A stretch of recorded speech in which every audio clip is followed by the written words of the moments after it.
Boa noite, pessoal. Todos bem-vindos à nossa aula do curso de Introdução ao Judaísmo. Aqueles que não são nossos alunos, bem-vindos. É um prazer tê-los aqui.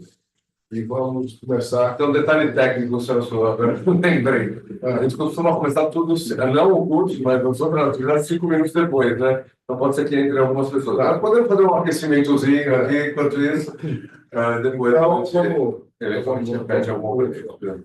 Então, como o Davi havia anunciado durante a semana,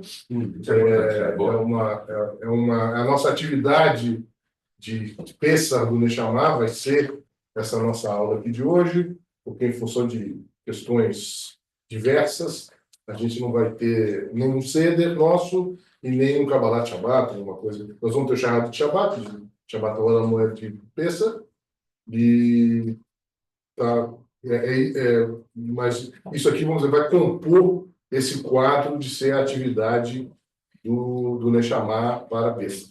Então, eu vou trazer para vocês aqui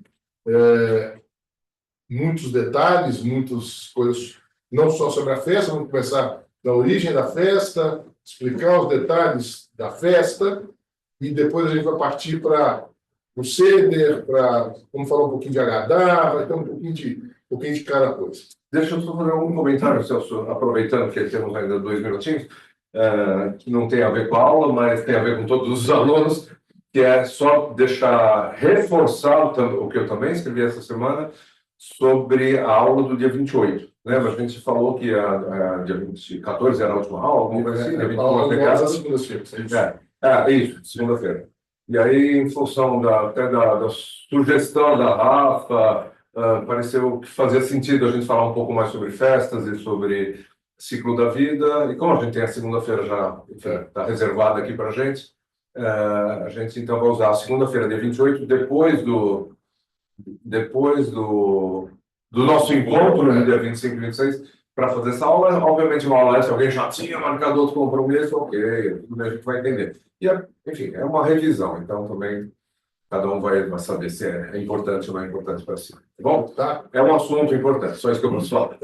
Eu reforçando, então, dia 28, nós vamos ter uma aula normal, e é uma aula extra. Então, assim, como o Davi falou, se alguém tiver algum problema, não posso ir, já machuquei alguma coisa, só assiste a aula, vai estar gravada, assiste a gravação e está tudo certo. Só avisar também. Mas não cai na prova, né? Tudo cai na prova. Tudo. Absolutamente. Isso já foi ensinado nessa revisão. Óbvio.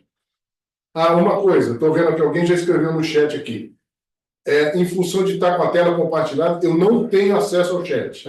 Então, perguntas, levanta a mãozinha do Zoom, aí eu vou chamar e a pessoa faz a pergunta. Pergunta, comentário, ok? Porque qualquer coisa manda para a Thaís. A Thaís está como host. A Thaís cuida dessa parte, então. Porque eu não consigo ver a pergunta, tá? Se tiver no chat. Ó. Se tiver a mãozinha levantada, eu vejo a mãozinha e aí eu coloco para vocês. Muito bem, pessoal. Então, vamos falar um pouquinho sobre a próxima festa, que é Pêssar.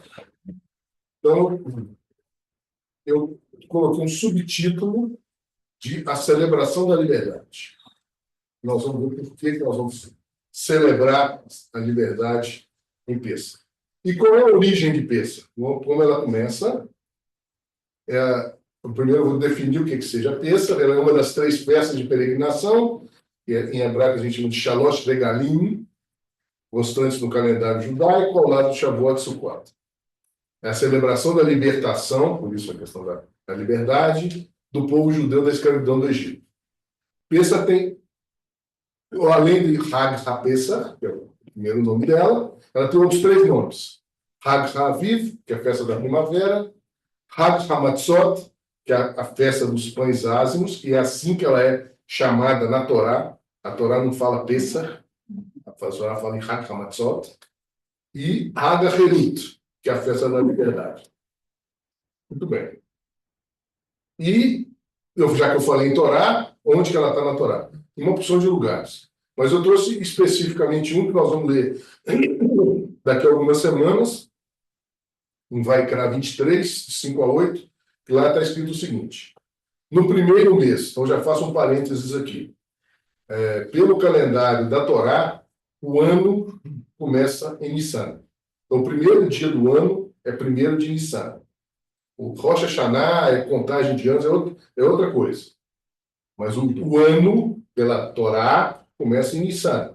Então, por isso, no primeiro mês, no 14º dia do mês, ao anoitecer, haverá uma oferta de Páscoa a Adonai.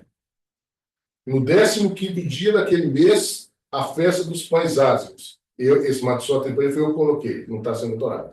A festa dos pães ázimos de Adonai. Vocês comerão pães ázimos por 7 dias. No primeiro dia, vocês celebrarão uma ocasião sagrada.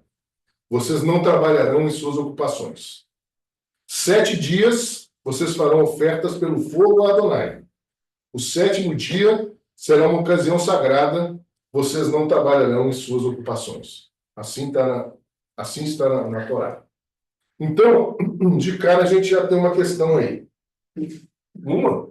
Foi bonzinho. De cara, tem uma questão da contagem dos dias. Como vocês vão ver daqui a pouco, não são 7, são 8 que a gente comemora. E o segundo dia é Hag na diáspora.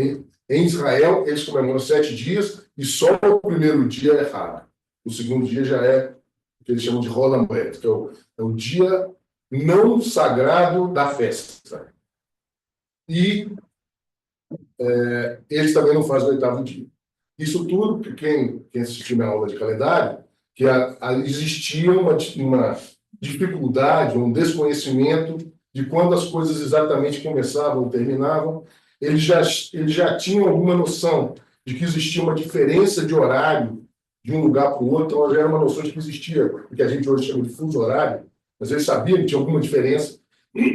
Então, eles falaram, então vamos fazer o seguinte, olha, em Israel a gente tem certeza, porque está tudo pequenininho, tudo pertinho, e as coisas não existiam calendário, internet, celular, folhinha, nada disso. Era na base da comunicação, também mensageiro.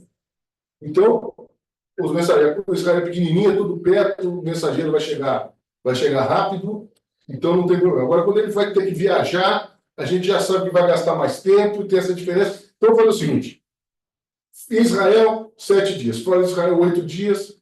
A gente fica uma dúvida do primeiro e do segundo, e do 7º e do 8º. Tá? Muito bem. E aí, começa qual é o contexto histórico. Diante do sofrimento do povo, Moshe e Arão pedem ao faraó que deixe o povo sair.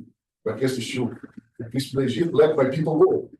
O faraó se nega e Deus então inflige as 10 pragas para obrigar a sua mudança de ideia. E vocês vejam que Moisés e Arão eram dois senhores, porque Moisés tinha 80 anos e Arão 83. Ele era 3 anos mais velho. Então, o príncipe do Egito, que eu citei há pouco, aquele jovem, ou mesmo aquele outro filme, Êxodo, Deuses e Reis, acho que é o nome, é aquele Moisés jovem, não, é senhor de 80 anos. Então, bom, são licenças poéticas. E aí eu trago quais foram essas 10 pragas do Egito, fazendo uma repassada, que está em Shemot 7, no capítulo 7 do Êxodo. Isso que foram sangue, sapos, piolhos, moscas, praga do gado, ou morte do gado, bolhas, tem gente que chama isso de úlceras na pele,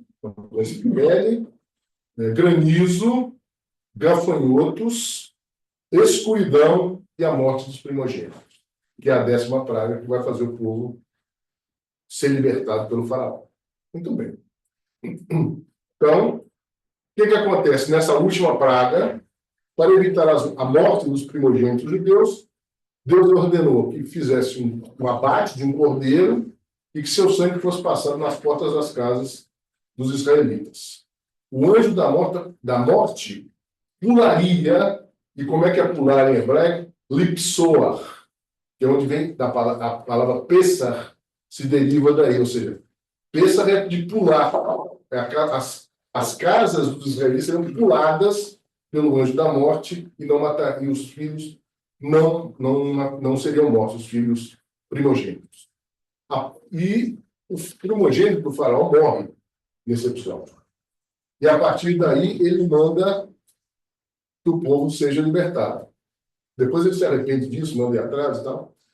E nós vamos ver daqui a pouquinho. E depois dessa ordem, o povo sai correndo com pressa e leva o pão sem estar totalmente assado, que é a matzá, ou pão ázimo. Muito bem. Aí o que eu falei, o faraó muda de ideia, manda e resolve perseguir o povo. Acontece a travessia do Mar Vermelho, em que o povo passa, o exército do faraó morre afogado e começa o êxodo pelo deserto. E aqui uma figurinha com uma marquinha lá, nas portas dos israelitas, com o sangue do cordeiro. E aqui duas figuras, a primeira o povo atravessando, e na segunda o mar fechando sobre os soldados e os cavalos do faraó, como a gente canta no Salmo 145, Az Yashir Moshe. Muito bem. E aí, quando o povo foi atravessar o Mar Vermelho, aí tem um Midrash que diz que o Deus exigiu que o povo mostrasse a sua fé. E porque o povo estava hesitando na beira do Mar Vermelho. Estava aberto, o pessoal vai, eu vou, esse troço vai fechar, não é folgado aqui, eu vou ficar quieto aqui, não vou. Então, aí aparece um sujeito chamado Nachshon Ben Aminadab. Aí a gente falou outro dia de escolher nomes. Duas sugestões aí. Ele era o príncipe da tribo de Judá. Ele viu que os soldados faraó se aproximavam e viu que o povo não ia e falou assim, eu vou. Eu vou, foi. E só que o mar não estava totalmente aberto. E aí, que Deus esperava essa prova de fé de alguém. Então, o Midrash disse que quando a água chegou no pescoço dele, como está na foto aí, Deus foi abrir o mar completamente e o povo pôde passar. Então, e aí eu faço sempre aqui um paralelo com dois outros fatos da história judaica, e também faltou alguém para falar, vamos que dá. O primeiro é os episódios dos espias, que a gente vai ler lá em Shelah Lechaim, Bamidbar, que vão os 12 para espionar a terra, para conhecer a terra de Israel antes de entrar, e voltam, 10 falam, esquece, vamos entrar, lá cheio de gigantes, eles vão matar todo mundo, vai ter jeito. E 2, Caleb e Josué, falam, vamos que dá. Então é o mesmo espírito. Precisa alguém acreditar, e vamos que vai dar. E o outro episódio, Hanukkah, que não está na Torá, mas é também um episódio. Tinha óleo para um dia só, precisava de 8 dias para fazer mais óleo. Vamos acender isso aí e ver o que dá. E deu.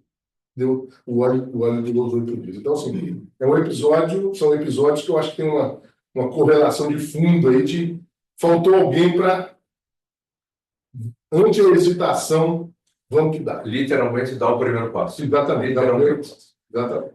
Muito bem. Antes da gente falar de seder, de festa e tal, vamos falar do Pêssego na sinagoga. Como eu disse, são 8 dias, e nos 8 dias tem leitura de Torá na sinagoga.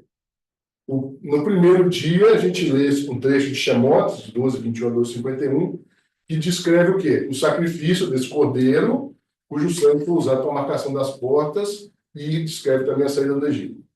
Como é o Haga, a gente já viu isso aqui quando a gente estudou a leitura de Torá, 5 pessoas são chamadas. Se for Shabbat, 7. A leitura do Maftir, aliado Maftir, melhor dizendo, Bamidbar 28, 16 a 28, 25, para Pinchas, que descreve os sacrifícios que eram feitos no templo.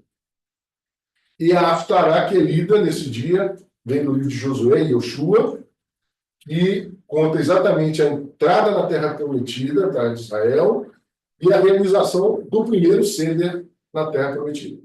E assim que eles entram, eles são circuncidados, depois da circuncisão, eles realizam esse primeiro Seder. Uma observação.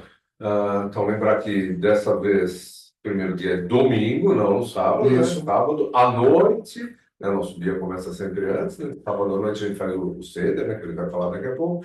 A leitura da Torá que está escrita aí, nesse ano, cai no domingo, Cai no né? domingo, exatamente. Ou seja, são 5 pessoas. Mas lembrar que esses 5 ou 7, o trecho que a gente vai ler é o mesmo, só divide de uma maneira diferente. Exatamente. Não é mais porque são 7, é o mesmo trecho, você divide em mais pedacinhos menores para ter 7 pessoas sendo chamadas.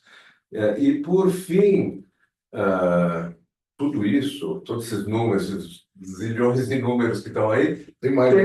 tem mais, eu sei, estão numa coisa chamada Lua.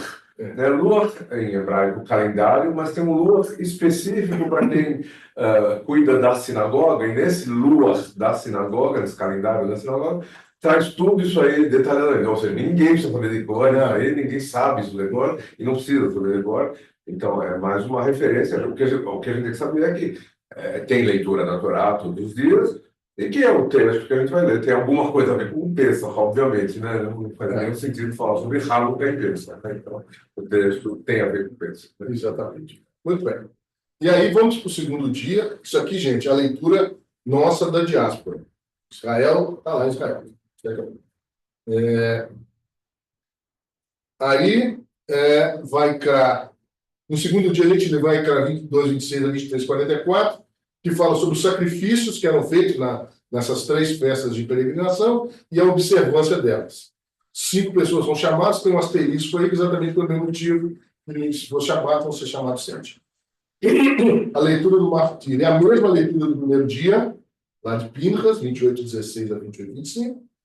E a Haftará vem do livro de Reis, que é sobre o reinado do rei Josias, que ele elimina a idolatria, ele restaura o Pêssar, porque por gerações e gerações tinha idolatria dentro do templo de Israel, o pessoal não comemorava Pêssar mais, dava muita bagunça, e ele falou, não, vamos parar com essa bagunça aqui, vamos organizar esse negócio e vamos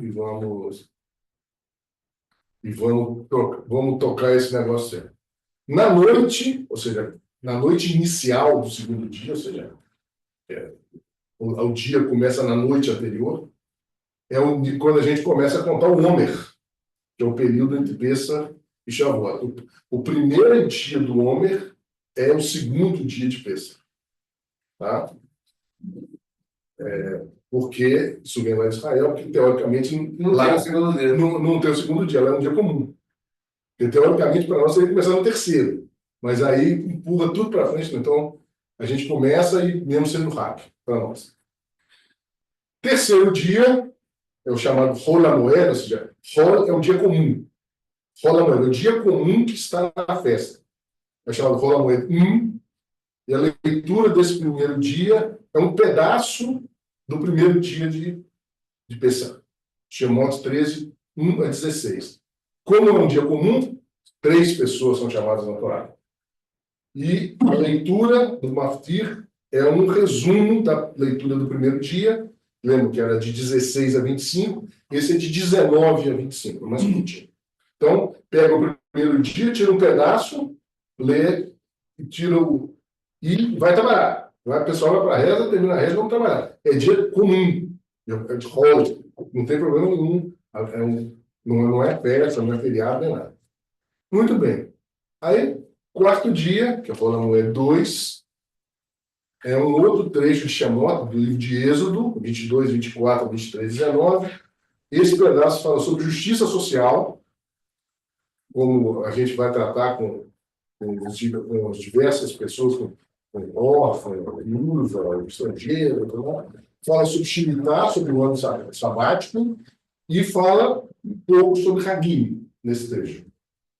Também, como é dia folga, são 3 pessoas, a leitura do Maftir, que na verdade não é Maftir, mas é um trecho adicional, é igual ao Maftir do primeiro dia. No quinto dia, aí anda um pouquinho mais do livro de Shemot, nós vamos lá, o versículo 34, nós vamos ler sobre o bezerro de ouro. Bezerro de ouro. Por quê?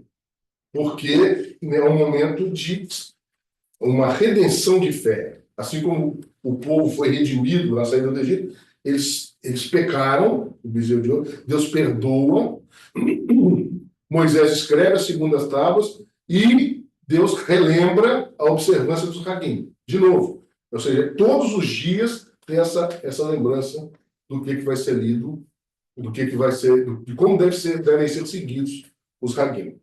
E a leitura adicional é igual à do Rola Moed 1, vai 29, 28, 19 e 25. Sexto dia, falou que é o Rola Moed 4, aí anda para trás. Nós vamos para o Shemot 9, nós vamos ler sobre a morte do gado e as úlceras na pele, para mostrar que, ou seja, acabou de ler bezerro de ouro e está lendo de gente que não seguia Deus. Então, não segue, não, para você ver que tem consequência. Então, essa é a conexão que os rabinos fizeram aí com o passar do tempo. A leitura adicional vai ser sempre a mesma, tá, gente? Sétimo dia. Como a gente leu lá atrás, aí sim é rápido. Aí assim é rápido. É o sétimo dia, aí, novamente, 5 pessoas são chamadas na Torá. É um outro trecho, Shemot 13, 17 a 15, 26, como o Davi acabou de dizer. Mais uma parte que tem conexão com a data, ou seja, a gente vai ler sobre a travessia do Mar Vermelho. E, nesse trecho, a gente canta o Shiratayam. Né? Que está na Torá, esse pedaço aí. Que vão ser 2 domingos. Vai ser... Não, esse vai ser no sábado. O sétimo dia você sabe. E o Maftir é o mesmo, né? E tem o Haftará, que vem do segundo livro de Samuel, que é o Cântico de Davi, que esse trecho dessa leitura de Samuel, ele fala sobre que mesmo na adversidade, a gente nunca deve perder a fé em Deus, que quando a gente está em dificuldade, Deus vai nos ajudar e tudo. Então, a conexão, ou seja, que assim como o povo lá no Egito não perdeu a fé, acreditava em Deus, eles se mantiveram fiéis mesmo na adversidade. E o último, oitavo e último dia, com Hag que eu botei com asterisco, porque em Israel já não é Hag mais, mas para nós é. Aí nós vamos lá para Deuteronômio, lá para o último livro da Torá, Devarim 15, 19 a 16, 17, e aí fala especificamente sobre como é Hag, 5 pessoas são chamadas. Nós vamos falar aí sim especificamente sobre as 3 festas de peregrinação, sobre Pesach, Shavuot e Sukkot. É a leitura. Quando eu digo vai ler vai falar sobre o sacrifício, a cada dia que ele tem que fazer, o touro que mata, o cabrito e tal. A Haftará desse 8º dia vem do profeta Isaías, que ele conta uma guerra que teve entre Israel e o povo da Síria. Aí ele fala sobre o advento da era messiânica. O povo de Israel é restaurado depois dessa guerra da Síria, porque os assírios são expulsos, os assírios já haviam invadido Israel, eles são expulsos nesse momento, e termina com um cântico de louvor e gratidão, que é um dos ingredientes da festa de Pêssar, a gratidão a Deus que nos libertou da escravidão. No último dia, 8º dia de Pêssar, em Israel, no 7º, a gente tem o serviço de Skor, que a gente lembra aqueles que já não estão fisicamente mais conosco, assim como a gente faz em Shavuot, em Sukkot e também no Yom Kippur. São os 4 dias do ano que nós temos a cerimônia de Skor. E ao longo dos dias da festa é lido o Shir Shirim, Cântico dos Cânticos, que é a Megilá não é só Megilá de Esther, Pêssar também tem sua Megilá. E esse Cântico dos Cânticos, ele é escrito numa linguagem sensorial, para não dizer sensual, de uma história de amor entre Deus e o povo de Israel. Ok? Celso, em que momento que é lido essa Megillah? Porque vai ter até a história do Torá, tem a Haftará, e aí? Aí tem gente que divide nos 8 dias, deu um pouquinho aqui, um pouquinho. Tem sinagoga que lê só uma parte. Aí depende da comunidade. Você vai ter do tempo, tá? Não, existe um momento específico dentro desse serviço. Eu acho que a gente costuma ler antes da leitura da Torá, mas Eu acho que sim. dando fé, a gente costuma ler um trecho, não é ela inteira, e aí eu achei que era a sua pergunta, né? Porque, enfim, para não sair 5 horas da tarde da sinagoga, né? Então a gente lê algum trecho. Aliás, sobre as leituras em geral, você vai falar mais alguma coisa das leituras? Não. Então, sobre as leituras em geral e sobre os serviços em geral. Como você sabe, a gente não tem serviços durante a semana aqui no Lechamar.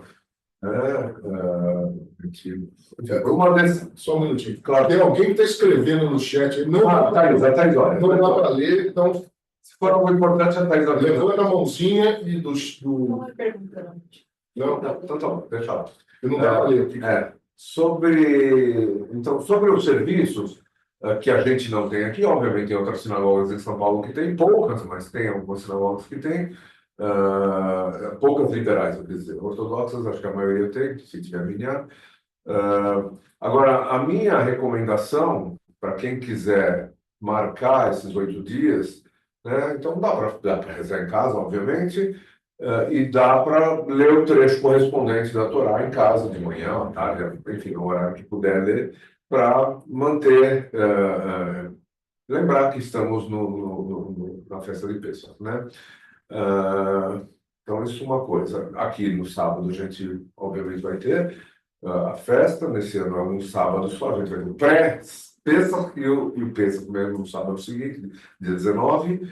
A gente vai ler, então, o trecho de Shirim, vai ler o trecho especial para esse 7º dia, e provavelmente a gente vai fazer o serviço de esporte nesse dia, no 7º dia, porque a gente não tem o 8º, né? A gente não vai ter o serviço no domingo. E, aliás, por falar nisso, só para abrir um grande parênteses aqui, né?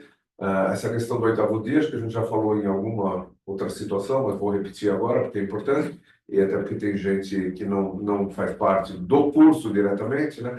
A questão do 8º dia, como o Celso bem explicou, foi um cuidado especial que foi tomado na época da decisão do calendário, em função da falta de possibilidades de comunicação, né, mais rápida, mais ágil, né? Então, na dúvida, vamos acrescentar mais um dia em todas as festas, não é só em Pêssego, né? Todas elas têm um dia a mais, exceto Rosh Hashanah e Yom Kippur. Rosh Hashanah é 2 dias em Israel e aqui, e Yom Kippur é um dia só nos 2 lugares, né? Mas nas outras festas de peregrinação sempre tem um dia a mais, né? Agora, os movimentos liberais, e em particular o movimento reformista, progressista, decidiu já há algum tempo, e o Celso comentou que mesmo no movimento Massorti, o Michel acho que comentou, mesmo no movimento Massorti tem sinagogas, ou tem linhas que acham a mesma coisa, e hoje em dia não faz mais sentido manter esse dia adicional. A gente sabe exatamente quando a Lua se pôs, quando a Lua nasceu, quando era a Lua nova, enfim, a gente sabe com muito detalhe, muita precisão, né? Então, esse dia adicional perde um pouco do sentido.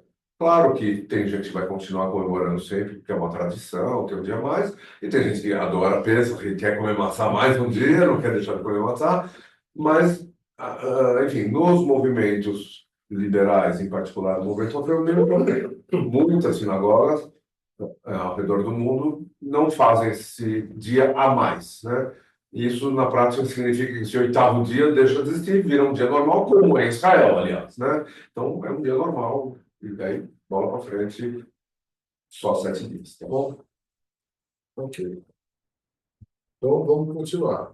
E, então, aí, nós vamos agora vamos começar a falar da festa. Vamos começar a falar sobre... Existe um mandamento específico para a Pêssego.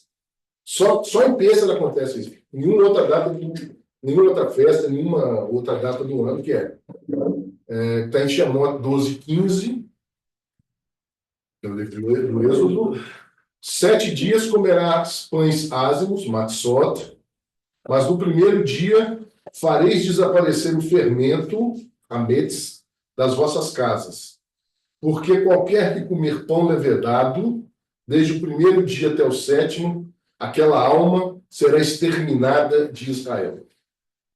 Ou seja, pena de morte para quem comer hametz durante a festa de Pêssego. Então, para tirar de casa, justamente para você não ter o risco de passar, olhar e ser Se tirar de casa, nós vamos ver o que é tirar de casa. Na realidade, tem que desaparecer da sua vista. Então, Não vi. então aí vamos definir o que é hametz. Então, o que é hametz? São 5 grãos que podem fermentar. Esse fermentar tem, entre aspas, de propósito. Eu vou explicar daqui a pouquinho por quê. Quais são esses grãos? Aveia, cevada, centeio, espelta ou trigo vermelho, que a gente, quando a gente era criança, a gente comia cache, né? E o trigo chamado trigo comum. Então, esses são 5 grãos da festa, e que são proibidos de serem ingeridos na festa. E, obviamente, os alimentos que contêm esses grãos não podem ser consumidos em peça. Pães, bolos, macarrão, a cerveja, que tem cevada, e o uísque, que tem centeio. Todas as outras bebidas, desde que não contenham nenhum desses elementos, são permitidas. Ok? Então, eu trouxe uma fotinho aí do que é cada um deles. O trigo, a aveia, a cevada, o centeio e a espelta, o trigo sarraceno. Ou trigo vermelho, ou caixa, tudo isso. Bom, tudo bem. E aí aparece uma coisa chamada kitniot. Kitniot, a raiz da palavra kitniot vem do hebraico katan, pequeno. Kitniot é uma coisinha pequenininha, é um grãozinho. Esses alimentos não são hametz, mas são tradicionalmente evitados pelos judeus ashkenazim mais tradicionais durante Pêssego. Então, eu trouxe alguns exemplos, tem muito mais, tá, gente? Os mais comuns são feijão, arroz, milho, ervilhas, soja, lentilhas e grão de bico. Então, você tem ashkenazim que não come hummus. Eu não me incluo nesse grupo. O Davi também não. Então, vocês estão melhorando. Não. Atenção. Aí tem uma piada de que os sefaradim, por comerem kitniot em Pêssego, começam a pedir perdão no primeiro de Elul, enquanto que nós, ashkenazim, só pedimos nos últimos dias. Então, essa é uma piada. Muito bem. Então, vocês vão ouvir falar em kitniot. Eu não como kitniot em Pêssego. O que é? Feijão, arroz, milho, ervilha, essas coisas. Meu pai não comia, minha mãe ficava louca. Ela falou, pensa em cara. Só para pouca coisa. Pode falar do jeito, Rafa? Oi, essa questão da kitniot é porque produz fermentação, o feijão, esses grãos. Vamos para o slide. Vou explicar. O que é a questão da Jacobson? Só para dizer também que eu não me incluo nessa, porque eu gosto do feijão, de blá, blá, por aí, né? Mas, boa noite, essa não seria a pergunta. A pergunta seria essa. Pelo tudo que nós temos estudado no curso e que nós já estudamos sobre a questão do tribunal sanguinário que nunca se formou na antiga Israel, como é que fica esse texto aí que tu terminaste de ler, que nós estudamos, que estamos a estudar, sobre exterminado de Israel, pena de morte? Se não foi fundado, se não foi nunca concretizado um tribunal sanguinário, como é que fica exterminado da terra de Israel, pena de morte em relação a quem que comeu um daqueles 3 grãos proibidos? Na realidade, são 5 grãos proibidos. Na Ah, realidade, Eu falei 3, mas são 5. Eu não sei o que eu estou com 3 na cabeça. mas assim como muitas outras penas que estão no texto, não. É uma advertência, enxergue como uma advertência. Exatamente. Jacob, além disso, você pode entender que exterminar não é fisicamente, mas seria você ficar à parte do povo de Israel, porque você está. É isso. Então entenda dessa maneira, tá bom, Jacob? Seria para sofrer um ostracismo, mas esse ostracismo seria para sempre ou como disciplinar? é outra coisa. Isso não é Helen, não. É outra coisa. Pode ser até a própria muitas vezes até, o que o Davi está falando, é uma coisa espiritual. Ou seja, que se você comeu lá na sua casa, só você sabe que você comeu, aí Deus sabe também, Deus vai te dar uma punição depois que você for encontrar com ele. Uma coisa do tipo, entendeu? É o que o Davi disse, uma metáfora, uma advertência. Isso não se realizou na prática. Muito bom. E aí, agora, respondendo a pergunta da Rafaela, por que isso não pode? Porque eles tinham, durante uma época, eles tinham o medo de que haveria uma mistura com grãos de trigo durante Pêssego. Que pessoas inescrupulosas misturariam durante essa coisa e tal. Então, aí, isso gerou o que eu chamo aqui de um protocolo preventivo. Isso aí pode estar misturado, então não vamos comer nada, porque aí é uma coisa que está na Kashrut, que qualquer quantidade, por mínima que seja, de hametz no alimento, torna o alimento igual para a porção. Não adianta, vou tirar um pedacinho, não. É lixo. Não pode comer. Isso está na Kashrut. É o mesmo princípio do leite? Não, é diferente. Leite de carne? Leite de carne, não. Leite de É carne diferente, tem outra coisa. Aí tem um percentual que pode misturar. Sim. Se a mistura de não poder pegar leite de carne, que você não sabe o leite de quem vem, a carne nem sim. sabe. Não. Então, você, na dúvida, protocola-se, não usa. Mas do leite frango. Não, aí, deixa eu outra coisa, não vamos, a gente entrar aí, a gente não sabe. Então, então e finalizando, isso só os ashkenazim. Você faladinho, para eles está tudo certo, eles comem kitniot, sem dor nenhuma na consciência, sem problema nenhum.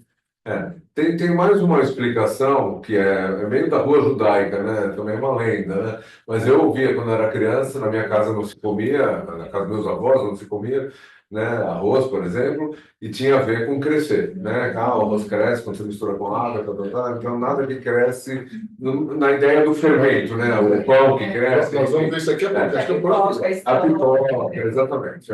Agora, só para isso, enfim, essa não é uma lenda, mas enfim, é uma outra explicação, costume, mas já de muitos anos para cá, muitos rabinos, inclusive, não sei se os ortodoxos também, mas certamente os conservadores, né, têm insistido para que a gente coma. Nós, ashkenazim, devemos comer as kitniot aí, porque isso é uma forma menos de separação dentro do povo, né? Porque a gente já tem tantos motivos para, ele é assim, ele é assado, então pelo menos seria um motivo a menos. Já que não é uma proibição, não existe proibição nenhuma, então vamos comer para mostrar que a gente está todo mundo junto, inclusive com o sefaradim. Exatamente. Então é uma questão aí, como o Davi bem disse, e aí tem, por exemplo, pode passar chocolate no matzah? Pode. Então, nada disso não tem problema nenhum. Então, vamos em frente aqui, pessoal. Aí, o tema que eu trouxe. A questão de toda hora fermento. Aí eu trago aqui uma pergunta. Hametz tem a ver com fermentação? Não. Resposta, não. Toda vez que eu de hametz, Não.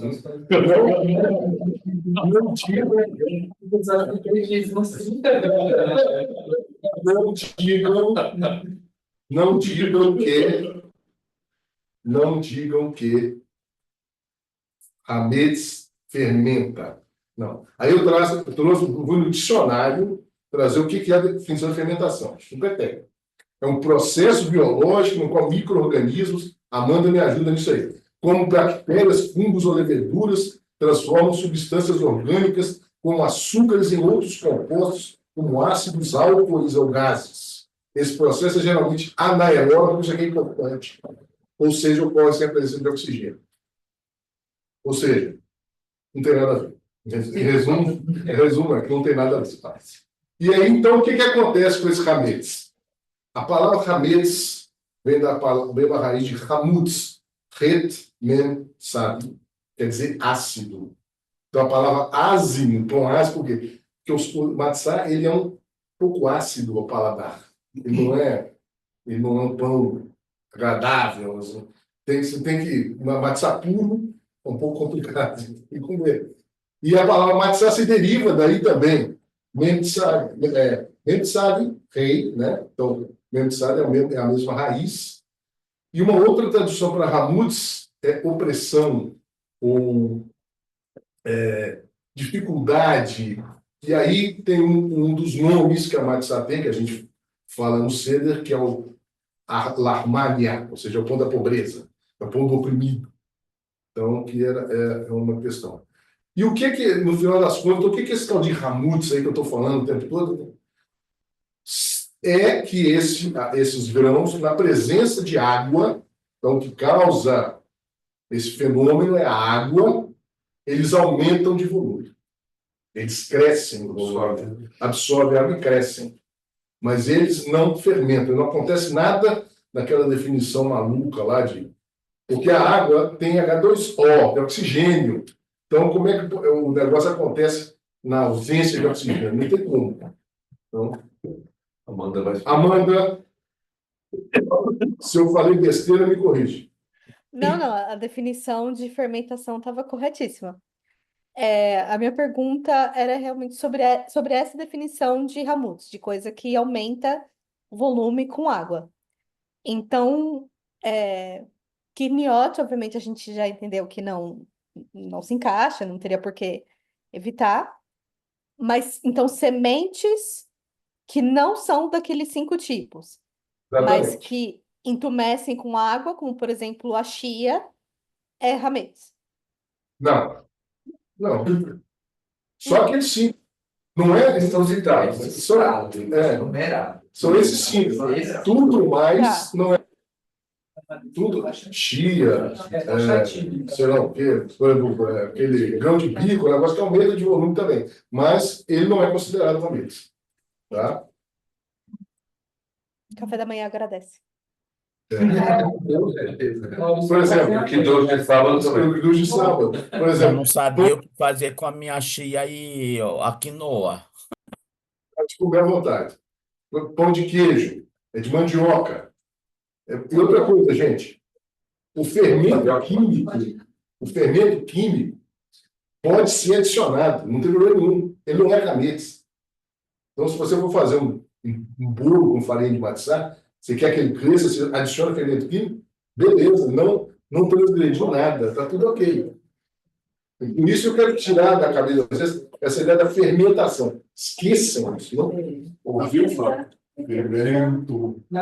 Eu já sabia disso. Muito bem. E aí, só que todo mundo em casa está cheio de hametz. O que eu vou fazer com esse hametz antes do Pêssach? Vou fazer 3 coisas com ele. Eu vou limpar, mas antes de limpar, eu vou procurar esse hametz, depois eu vou queimar esse hametz. Isso é brincadeira das crianças? Eu fico online. Não, Calma. Mas tem a ver com o que sem. Não, calma. Você liga, Petrucci?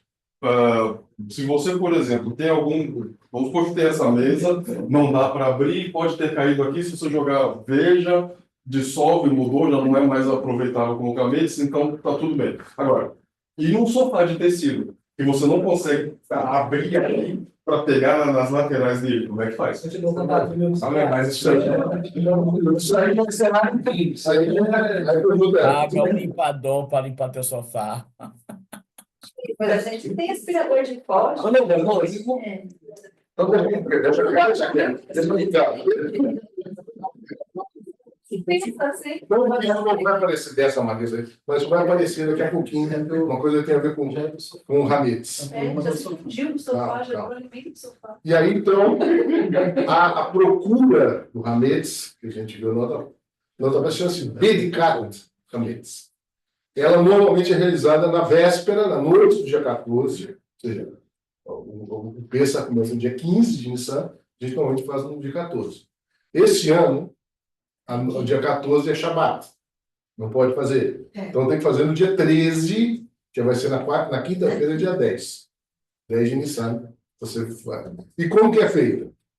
se busca rametes pela casa.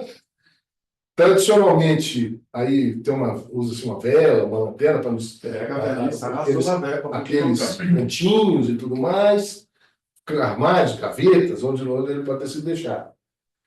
E só que às vezes a pessoa já fez a limpeza na casa. Não tem mais rametes, limpou tudo. Então o que a gente faz? Espalha umas migalhinhas para dizer que encontrou rametes, porque depois a gente tem um simbolismo nisso aí. Já pré-embaladas também, né? Para que não sobre migalha da migalha. Aí não tem problema sobrar migalha, nós vamos ver daqui a pouco. E o propósito dessa busca é que nenhum ramete seja encontrado na casa no início de Pêssego. Isso é um símbolo de purificação espiritual. E essa questão do aumento de volume,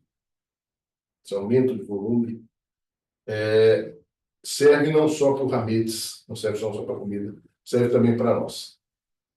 Porque a gente abandonar os nossos sentimentos não muito nobres, como o orgulho, por exemplo, que nos faz crescer, inflar, tal. Então, não sejamos... É um momento também de uma purificação espiritual, da gente remover o rametes que está no nosso espírito, que está dentro de nós. Então, eu acho isso importante aqui. E aí, ao final da busca, esses pedaços de rametes foram encontrados, são recolhidos e guardados num saquinho, num paninho, para, no dia seguinte, fazer o quê? Queimar, que é a biur hametz, que se chama em hebraico, e ele deve ser realizado normalmente antes do início do dia, antes da primeira noite, na manhã do dia 15. Só que esse ano,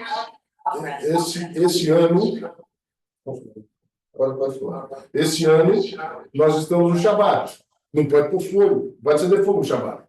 Então, a gente antecipa para sexta-feira, dia 13. Muito bem. E como é que isso é feito? O rametes foi encontrado, ele deve ser destruído ou queimado. Tradicionalmente, é feito queimando o rametes encontrado, simbolizando a eliminação total de qualquer vestígio. Então, muita gente faz isso no pátio da casa, faz uma fogueira, e tem gente que guarda um pão só para isso. Tem uma série de costumes aí. Então, cuidado para não pôr fogo na casa.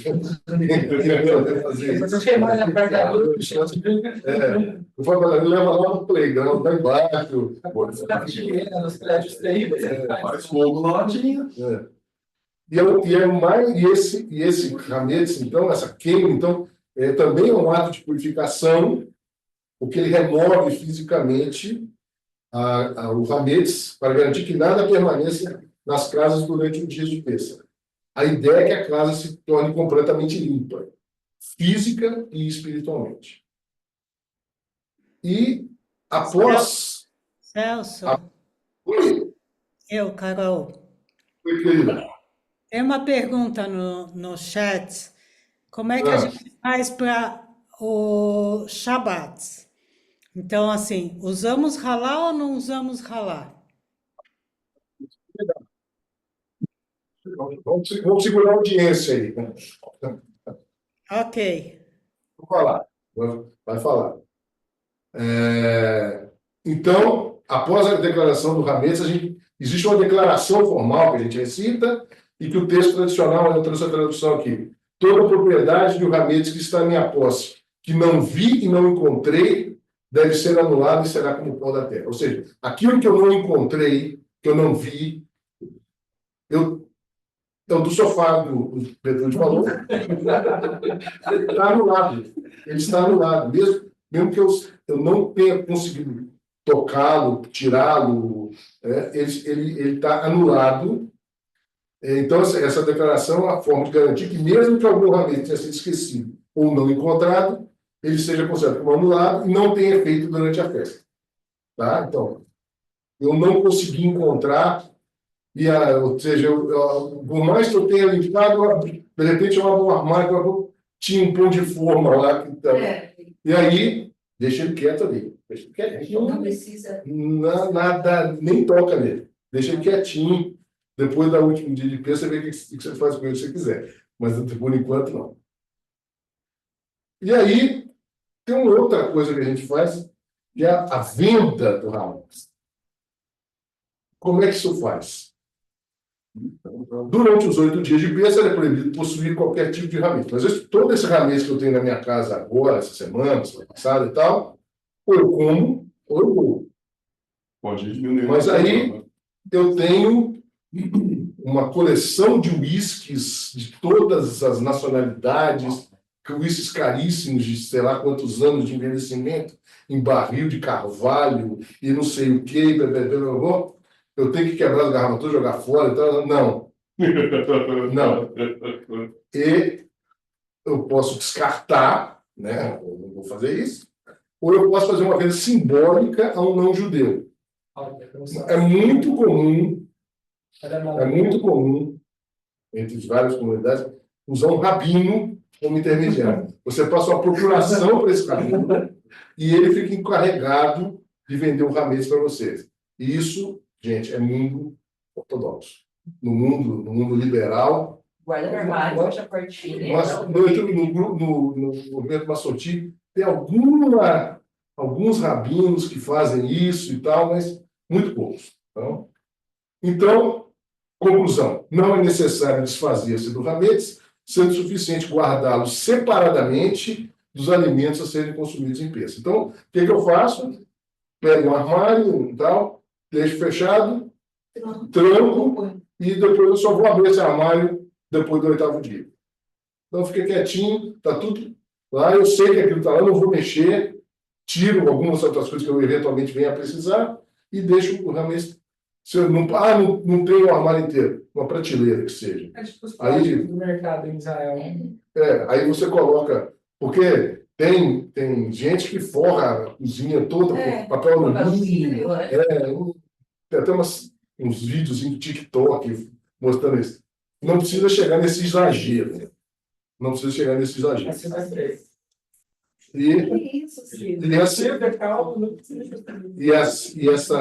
E dessa forma a gente vai ficar isento de qualquer responsabilidade sobre o mesmo, já dado que ele já não nos pertence.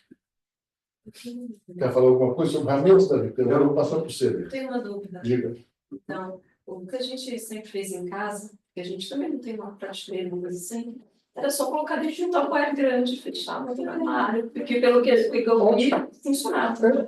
Gente, tudo isso é simbólico. Fora a dúvida do Petrucci, que é muito específica na casa dele, enfim, o sofá do Petrucci, o resto é simbólico, gente. A gente não precisa, ninguém precisa ficar desesperado, ninguém precisa ir no psiquiatra por conta disso, né?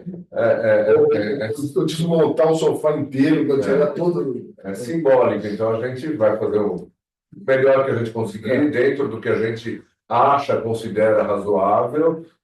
Tem gente que vai dentro do povo judeu, tem de tudo quanto é tipo, e você vai encontrar gente que fala, imagina, eu não faço nada disso, está ótimo, e estou sobrevivendo. Eu, no primeiro dia, eu como matando, daí para frente, eu como o que eu estou com vontade de comer. Então, você vai achar muitos caminhos diferentes. E, de novo, é aquilo que a gente andou falando em aulas anteriores.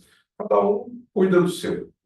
Aqui então, como nós vamos fazer no sábado? Isso o Celso vai falar daqui a pouco. Nesse sábado e no sábado seguinte. Aqui, de novo, é a mesma coisa da cachuta que a gente falou. Aqui a gente vai seguir uma regra um pouquinho, não rígida, mas um pouquinho mais abrangente, para que todo mundo se sinta bem aqui e possa comer. Fora daqui, o que cada um vai fazer na sua casa é problema de cada um. Exatamente. Até porque, aqui o próximo assunto é o Seder, que é a refeição que a gente faz normalmente na primeira, na segunda noite e tal. Se vocês leem a Torá, na época da Torá, não existia sede, não existia nada disso. Era um churrascão, o pessoal ia para o templo, ficava 8 dias comendo carne assada lá, e comendo matzá, e era isso. Não tinha. De distorcer a interpretação das coisas. Então, como não tem mais tempo, aí teve que. Tivemos que reinventar. Então, essa parte de agregar o churrasco. É o churrasco que a gente fazia na fazenda, lá com a vaca, A gente pode matar um churrasco com esse eu gostei de churrasco. Como eu antecipei, Seder.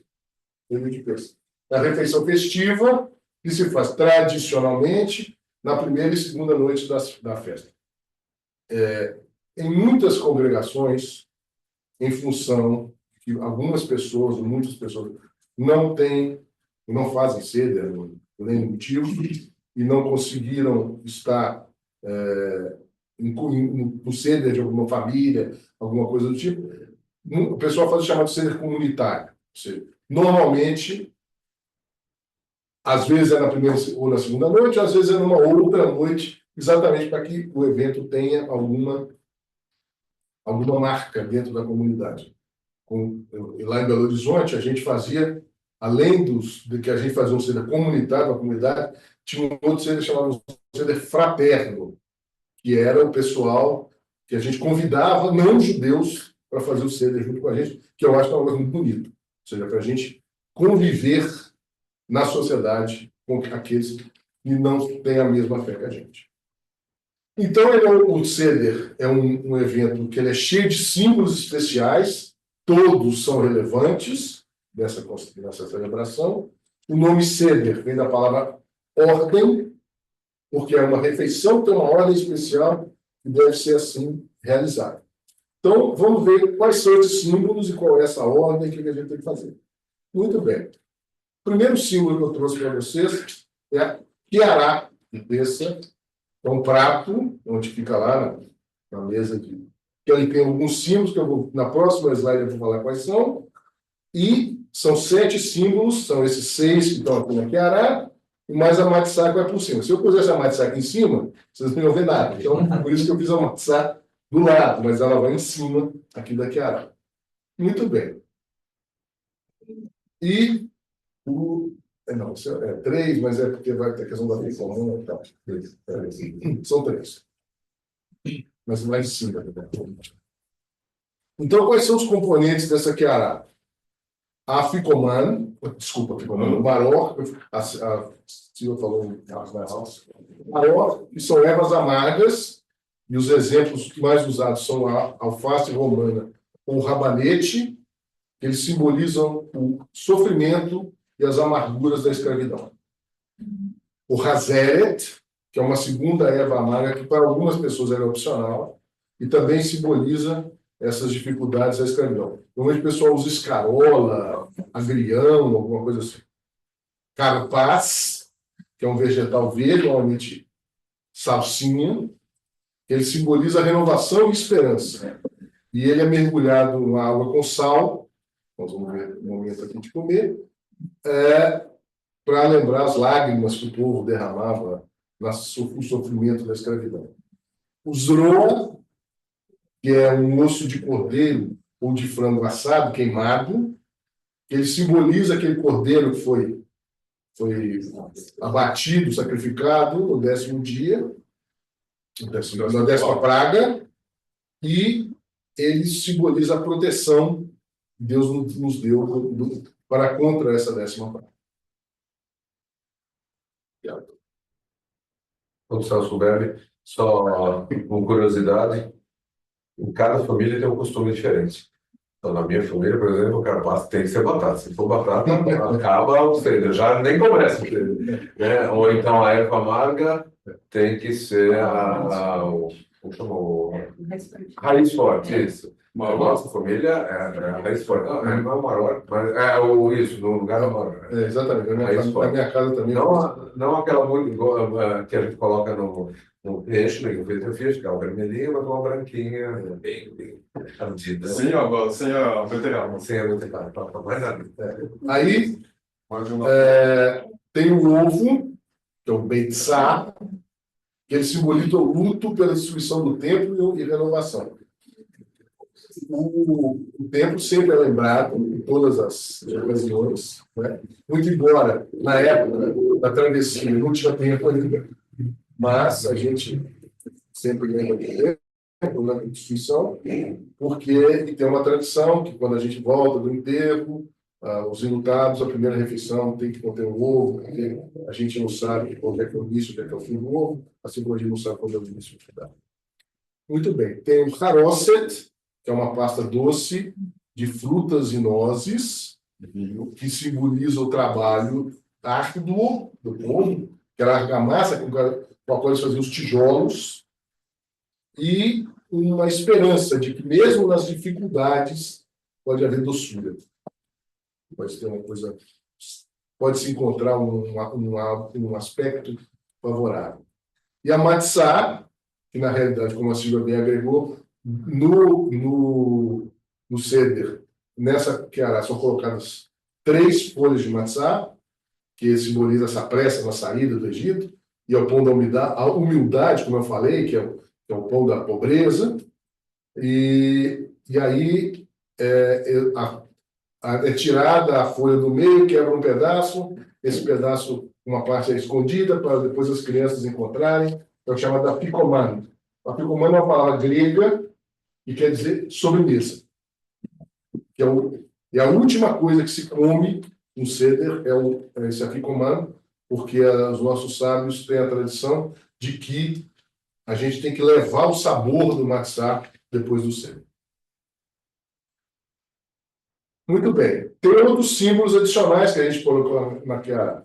O primeiro é a taça de Miriam, que é uma taça com água, porque tem um midrash que diz que, à medida que o povo caminhava pelo deserto, a Miriam fazia surgir um poço de água para o povo beber água, e ela tinha um pote, por isso eu coloquei um pote aí, e tem um outro midrash que diz que assim que a água aparecia, ela pegava esse pote, enchia d'água e servia água primeiro para as crianças. Antes de que os adultos tomassem, as crianças eram... Isso tudo é midrash, tá, gente? Isso não está na Torá. E um outro símbolo que é muito comum hoje em dia, na minha casa eu coloco, que é a laranja. E eu trouxe a história dessa laranja. Qual que é a história dessa laranja? Nos anos 80, a Susana Heschel, filha do Rabino Abraham Shoret, ela é professora na Dartmouth University, ela recebeu uma visita de alunos da comunidade LGBT. E esses alunos haviam sido discriminados de participar de Sedarim. E aí, eles chegaram e falaram assim, nós queremos colocar uma fatia de pão, hametz lá. Quer dizer, assim como o hametz está sendo excluído da festa, nós também estamos sendo... Ela falou, não, peraí. Menos. Eu sou solidária a vocês, mas vamos fazer uma coisa um pouquinho diferente. Vamos colocar uma laranja. Por que a laranja? Porque a laranja, ela tem, dentro da laranja, ela tem os cítricos, né? Que às vezes tem uma parte que é um pouco mais azeda, que seria esse ódio que as pessoas passaram a receber, mas ao mesmo tempo ela tem a doçura da laranja, do suco da laranja, e essa polpa, então, que nesse material que eu encontrei, esse texto foi escrito, a Thaís vai lembrar, do querido amigo e professor Eli Pérez, foi meu professor da Thaís lá no seminário rabínico, e ele é do movimento LGBT, ele escreveu esse texto, ele conversou pessoalmente com a Susana Heschel para escrever esse texto. Então, ela é verdade, assim, isso aconteceu. O pessoal a buscou para colocar um patinho de pão na cará, e ela falou, não, vamos colocar a laranja. Tem, obviamente, como tudo no judaísmo, tem várias explicações, essa não é a única. Enfim, o Celso tem essa, enfim, conhece a pessoa que falou com a Susana, então faz muito sentido e temos que dar todo o crédito. Tem histórias diferentes, né? A história que eu acho mais interessante, não que essa não seja, essa muito, a outra história é a questão de que em algum momento uma menina, enfim, é uma história mais lenda, né? A menina chega para o rabino e pergunta quando que as mulheres vão poder, enfim, ser rabinas ou participar, ou ser cantoras, enfim, participar mais ativamente dos serviços religiosos. E a resposta do rabino quando tiver uma laranja na querá, as mulheres vão poder participar. E aí vem a reação, ok, então, se essa é a questão, vamos colocar a laranja na querá. E fora isso, tem mais uma explicação sobre a laranja, que eu gosto bastante, de outra coisa que ela representa, né, além disso que o Celso trouxe, que é a questão da unidade do povo judeu, né? Então, todo mundo sabe, quando a gente abre uma laranja, tem milhares de gominhos lá dentro, então cada gominho desse representaria um de nós, uma pessoa do povo, né, judeu, mas estamos todos juntos dentro dessa casca aí, né? Ou seja, estamos todos Am Israel Chai juntos, né? Então, também acho que esse símbolo também é bem bonito. E volta só um slide, Celso, porque eu tinha uma coisa que eu queria falar. Mais um. Aí, só para eu lembrar. Do ovo, só para...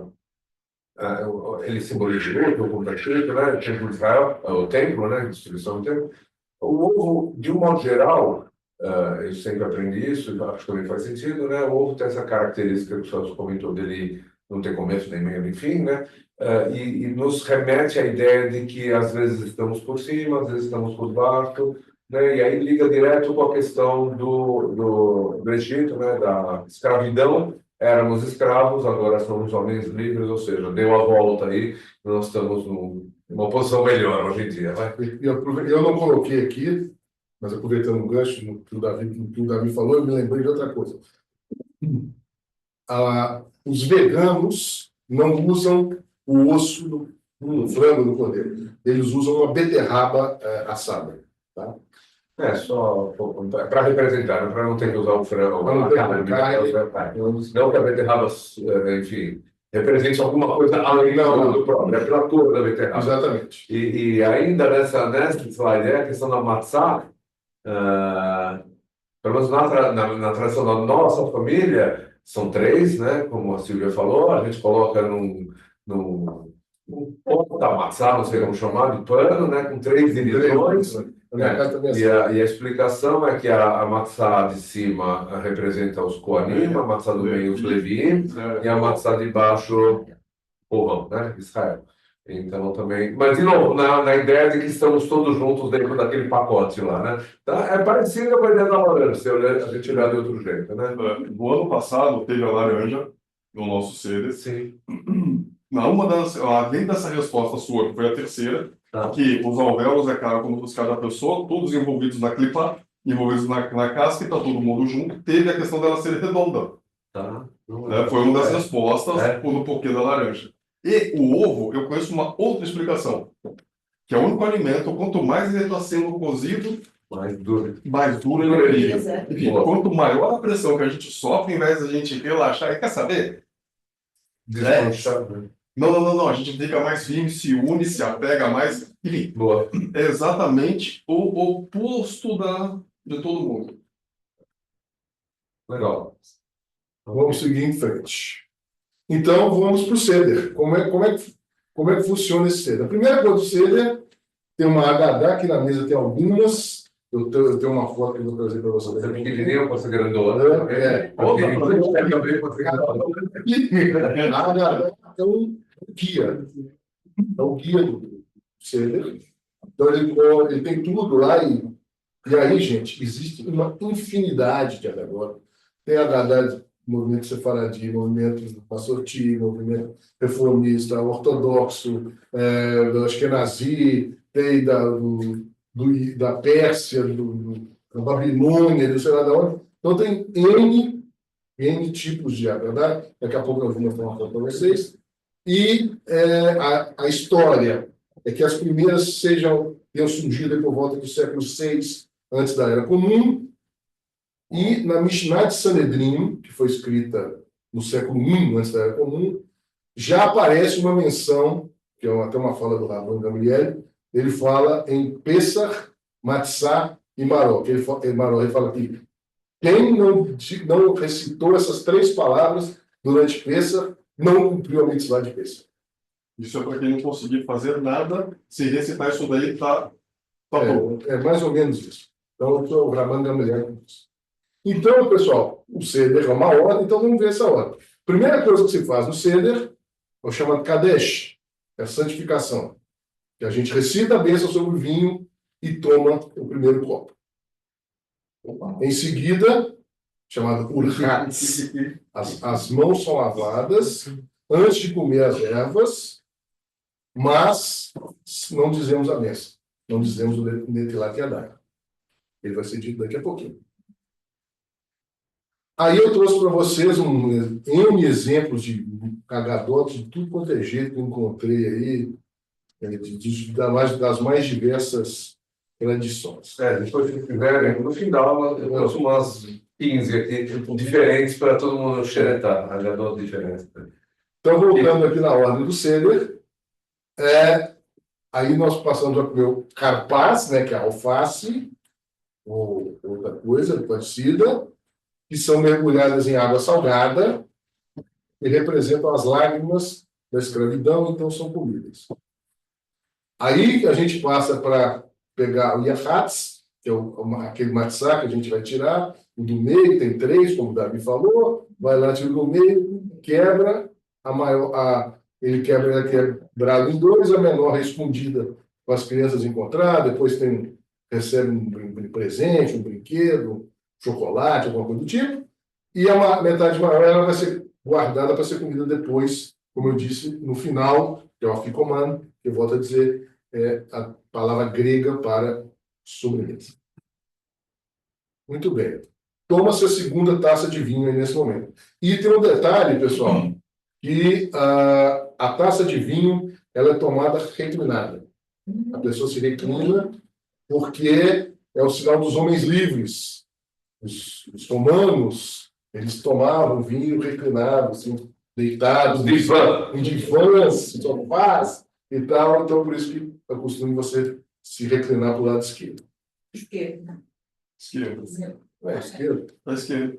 Porque a mão direita fica livre para a esquerda. Se for canhoto, você pode ir para a direita.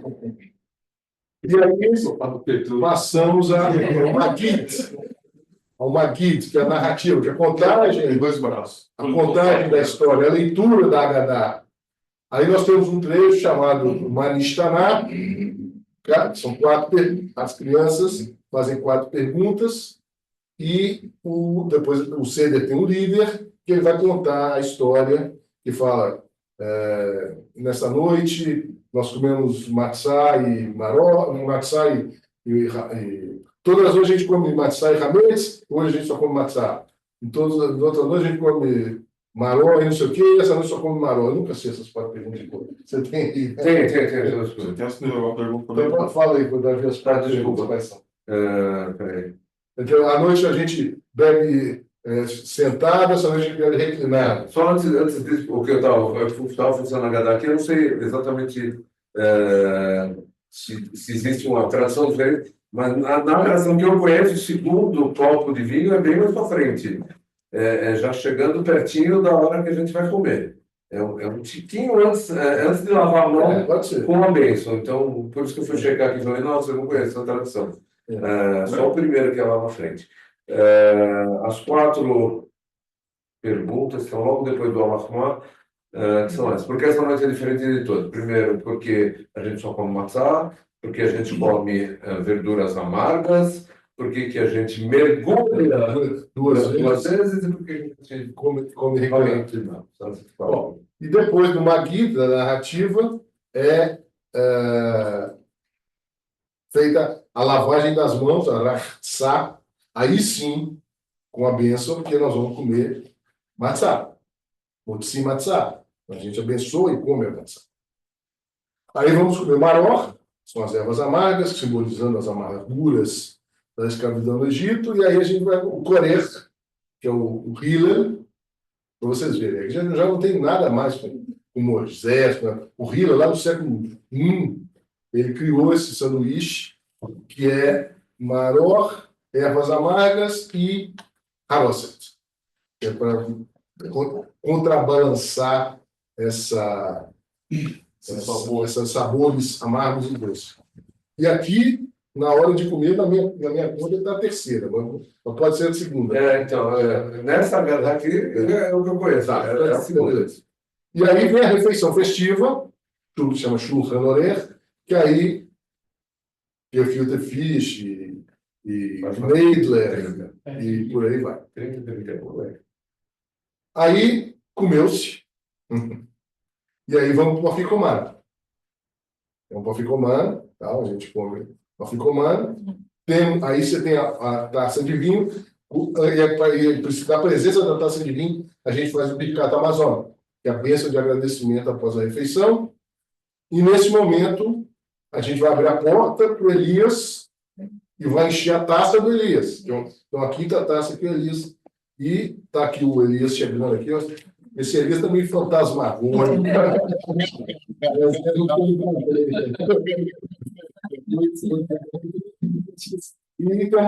taça Parecendo do o Gandalf da Terra do Senhor dos Anéis. E a taça do Elias normalmente é uma taça especial, bonita, trabalhada e tal. Então, eu trouxe um exemplo aqui de como seria uma taça do Elias. Muito bem. E aí, a gente vai para o Halel, que é o agradecimento, cântico de louvor, que a gente faz em todas as festas, né? É o Salmo 113 ou 118. Normalmente, a gente não faz isso tudo, porque já comemos, já estamos todo mundo querendo ir embora. Então, a gente faz 2, 3 e não mais que isso.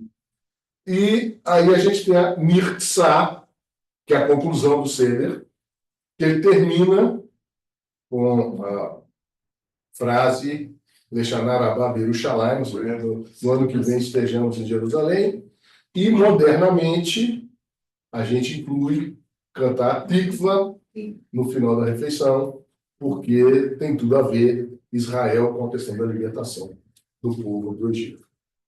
E aí, então, esse é o Seder. Acresce para mim. O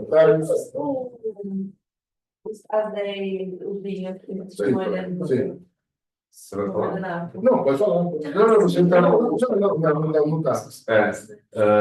Eu não tenho detalhe, eu preciso entrar muita música. Então, dá para começar a cantar. Mas, assim, durante o Seder, nós estamos contando a história, ou seja, o Maguire, ela é a parte maior do Seder. Né? Enfim, vai falar que fomos escravos do Egito, cantamos a Vadimaena, e uma das partes a gente vai contar quais foram as 10 pragas. E aí, só abrindo um parênteses, a tradução do que era cada praga também varia muito. Né? Ninguém sabe exatamente o que era como traduzir cada um daqueles nomes. Então, enfim, o Celso falou sobre as boras, a gente fala que é sarna, tem a peste, enfim, os nomes vão variar. No granizo, a gente fala que eram feras selvagens. Os nomes variam, mas são 10, sempre pelo menos são 10. E na hora que a gente fala as 10 pragas, a gente tira do copo de vinho que a gente está tomando, a gente tira uma gotinha para cada praga, e a explicação é que a gente não fica completamente feliz, porque Nossa alegria, né? nós diminuímos a nossa alegria em função do sofrimento, enfim, do povo egípcio. E indo para o mundo dos Midrashim, tem um Midrash que diz que quando o mar fechou sobre os soldados do faraó, que os anjos começaram a celebrar, a comemorar, e Deus falou: por que vocês estão fazendo isso se os meus filhos estão morrendo? Então, por isso que a gente reduz a nossa alegria, como o Davi falou. Mais alguma coisa? No guardanapo, né? Tem um guardanapo também, né? Ele vai tradição do vinho e vai colocando no guardanapo. Mas tem que ser falando. Então, disso, tem acho que tem também separadinho. Como é separadinho? Não sei. Então, agora eu não lembro direito. Tá. Mas Acho que nós vamos do guardanapo só para não sujar mesmo.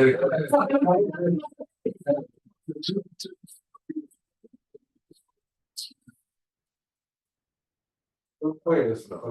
Não, o que tem de embrulhar no guardanapo é o Afikoman, né? Aquela metade que a gente quebra, tal, não, a gente embrulha no guardanapo e vai esconder. Isso eu conheço. Agora, ou embrulhar alguma coisa com o vinho, eu não conheço. Não sei, não. E não é separadinho, minha sogra é separadinho, não tem isso não. Eu não sei de embrulho nenhum, fora o Afikoman. Tem tradições, por exemplo, tem uma canção que a gente canta, que é o Dayen, Nos judeus da Pérsia, por exemplo, eles pegam a cebolinha, aquela cebola assim, e chicoteiam uns aos outros, tal. Um vídeo pra gente. São os judeus persas que fazem isso. Eu já namorei uma persa e já dei muita chicotada.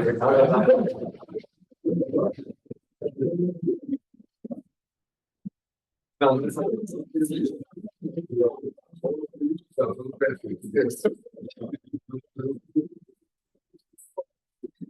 Então,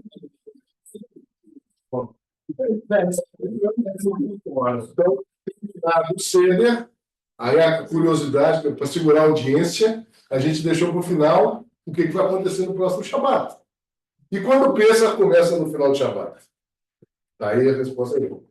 Então, eu trouxe aqui a preparação para o Seder. Não pode se fazer nenhum trabalho ou preparação no Shabat, porque é um dia de descanso e não se pode cozinhar os outros. Então, não cozinhe no Shabat. Cozinhe antes. Isso tem um nome chamado Eruv Tavshilim, que é quando você cozinha antes do Shabat para depois do Shabat. Então, a comida fica pronta, mas ela pode ser aquecida no Shabat. Então, ela pode ser cozinhada. E aí nós temos velas, e como toda festa, a gente tem velas. Só que no Shabat a gente tem Avdalá, no final do Shabat. Então, a gente tem uma Avdalá específica para esse momento, né? E a gente diz essa Avdalá, depois dessa Avdalá, aí a gente acende as velas da Páscoa, né, do Pêssar. E normalmente a gente usa uma vela que fica acesa desde antes do Shabat. Então pega aquela vela, deixa ela lá, e ela passa o Shabat toda acesa. Depois que acabou o Shabat, a gente vai lá e acende a vela naquela vela que ficou reservada desde antes. Mas de 7 dias, né? Normalmente, 7 para dias, poder 24 horas, sei lá. não são 7 dias. Uma vela grande. Sim, para poder aguentar esse. E a Avdalá, normalmente a Avdalá a gente fala Hamadir ben Kodesh lechol. Essa é ben Kodesh lekodesh.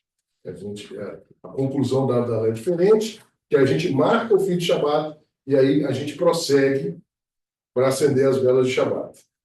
Kiddush. De Pêssar, desculpa. De Pêssar. O Kiddush, essa é a pergunta que estava aí. Como é que a gente vai fazer? Pode comer halá? Depende. O judaísmo também está sempre essa. Até a 4ª hora halárrica pode. O que é uma hora halárrica? Sábado de manhã, estou falando, né? Eles estão tomando um sábado nesse próximo Você de pode manhã. tomar café da manhã com pãozinho francês? Sim. Você toma cedo também, você Tem acorda que ser. O que é uma hora halárrica? Tem uma série de aplicativos aí que diz a hora que começa a luz, a hora que termina a luz. Então, esse período aí, você pega, são lá 10 horas e meia, 11 horas, 12 horas e 45 minutos. Será que for? Você divide isso por 12, você tem uma hora larga. Então, ao final dessa 4ª hora, você pode comer hametz. Até essa hora a gente pode comer hametz. E não pode comer matzá antes do seder no dia que antecede. Isso também está na Alahá. Então, resumindo, no próximo sábado, dia 12 de abril, podemos comer hametz até as 9h35, horário de São Paulo. Então, como que a gente vai fazer o kiddush aqui, que é 12h30, 1h da tarde?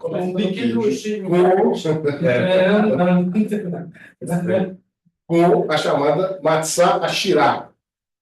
É uma matzá quer dizer matzá enriquecida, que é uma matzá onde se adicionam ovos ou suco de frutas.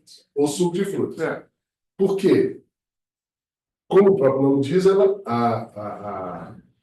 o grão na qual a matzá foi feita, ele não transgride a lei do hametz. Porque o que acontece? Se eu como hametz até as 9h30 da manhã, no caso aqui de São Paulo, eu vou gerar migalhas. Eu vou ter que limpar a casa. Só que é Shabat. Não posso limpar a casa, é Shabat. Então, por isso que a gente come a matzá shirá. Essa é a explicação. Tá? Então, tem ovos ou suco de frutas. Eu trouxe aqui 2 figurinhas de embalagens de matzá ashirá, que em inglês se chama egg matzahs. Eu nunca entendo porque se fala e eles põem a foto das frutas ali, porque não tem fruta, só tem ovo. Então, então eu não entendi por que isso aqui. Bom, então, outras opções tem.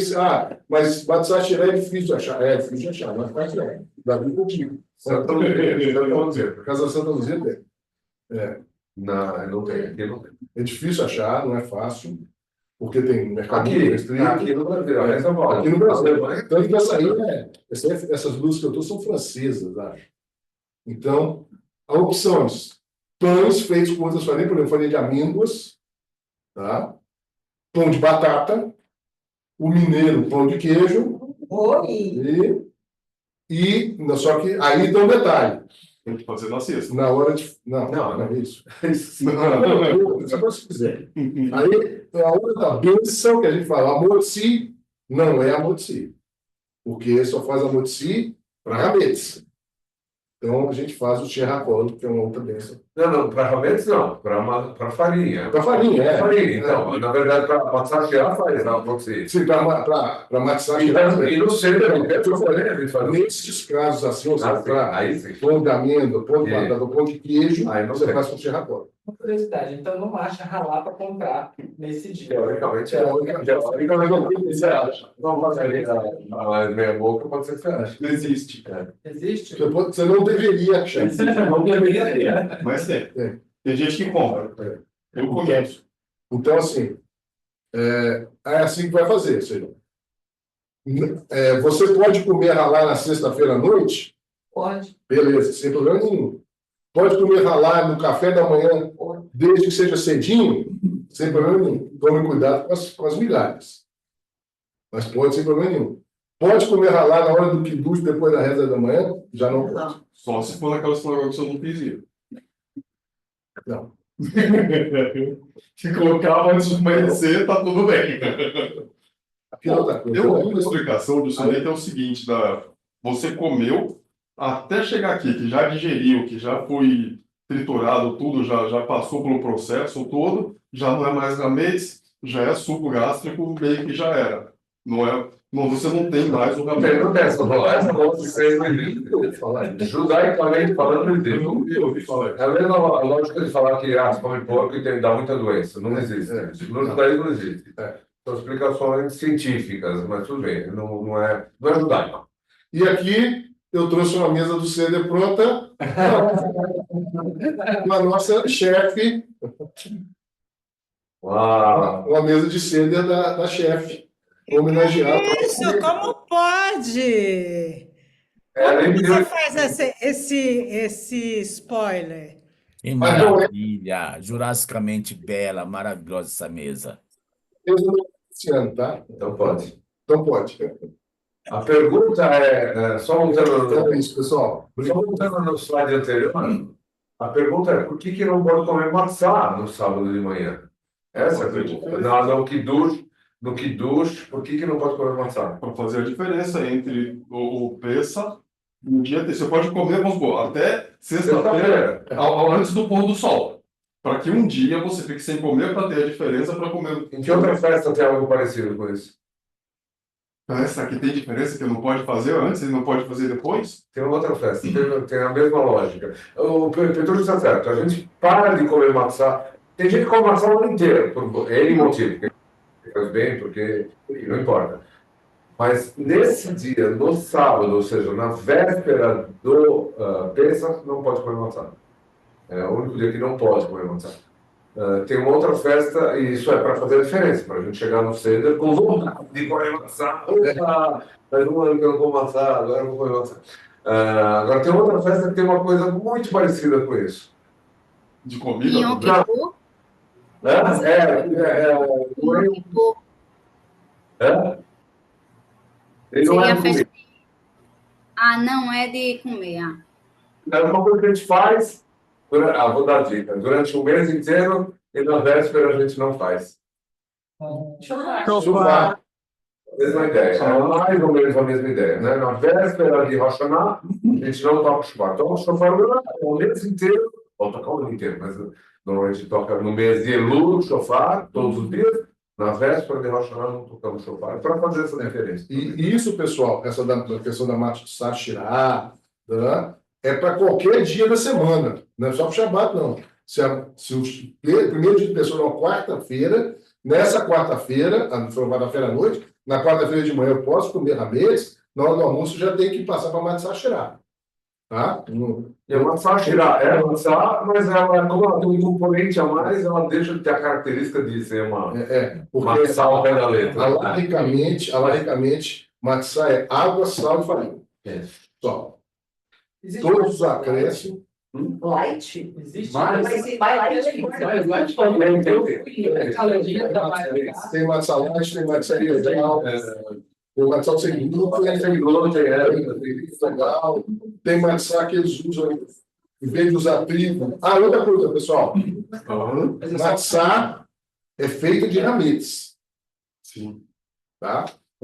Você só pode chamar de matzah um pão que seja feito com aqueles 5 grãos.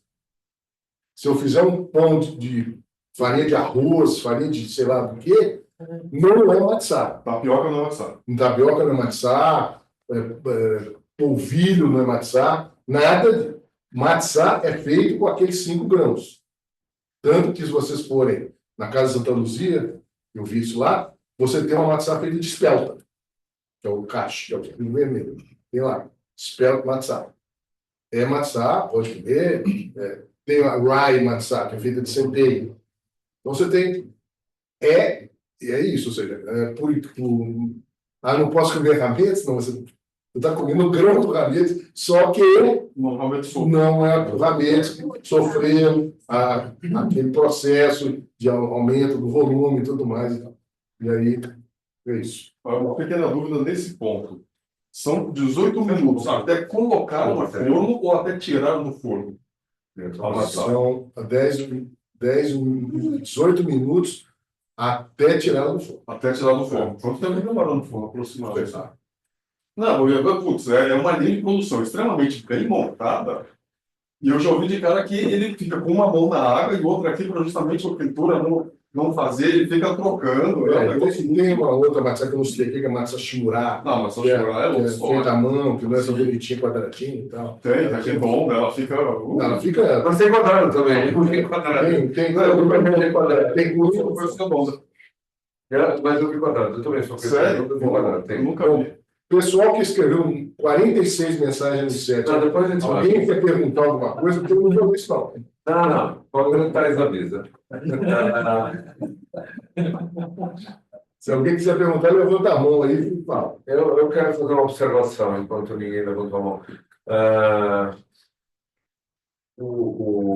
A característica principal do Seder de Pesach é educativo. Né? A gente pode olhar por esse prisma. Né? É educar as crianças, é contar a história, essa é a obrigação dos pais, ensinar para as crianças o que aconteceu. Né? Então, o Seder tem essa característica muito forte, tem a característica, nesse sentido, das perguntas que as crianças mesmo fazem, bem no começo do Seder. Tem os 4 tipos, né, de crianças que também a gente vai citar, aquele que é inteligente, aquele que sabe perguntar, o que não sabe perguntar, o que é um malvado, enfim, o que é ingênuo, né? Mas é para todos eles que a gente tem que falar, tá? O lado educativo, né? O contar a história é para todos. Não importa, enfim, qual desses tipos que a criança ou o adulto seja, né? Então tem esse lado é muito forte, mais do que qualquer outra festa, né? Se a gente olhar o Shalot Regalim, né? Essa é de longe a festa mais comemorada, mais conhecida entre os judeus. Com mais detalhe. Com certeza absoluta, é a festa, assim, tirando o Rosh Hashanah e Kippur, que não são festas de peregrinação, não são o Shalot Regalim, né? Em particular, Yom Kippur é uma festa que, assim, uma boa parte dos judeus que têm alguma conexão com a comunidade vão observar de alguma maneira, no mínimo indo para a sinagoga no finalzinho de Yom Kippur, pelo menos, para ganhar a bênção, né? Mas tirando essas duas, Pesach, sem dúvida, é a festa mais comemorada, né? e ela tem esse caráter de ter 2 dias na diáspora, 2 noites, né, também é interessante porque permite que as famílias se dividam e possam ir num dia numa família, no outro lado da família, então também é muito interessante. Tem essa característica de envolver muito as crianças. Comparando com outras festas de Shavuot, o Shavuot é normalmente uma festa para adultos, né? A gente vai estudar de madrugada, então as crianças vão participar muito pouco de Shavuot, né?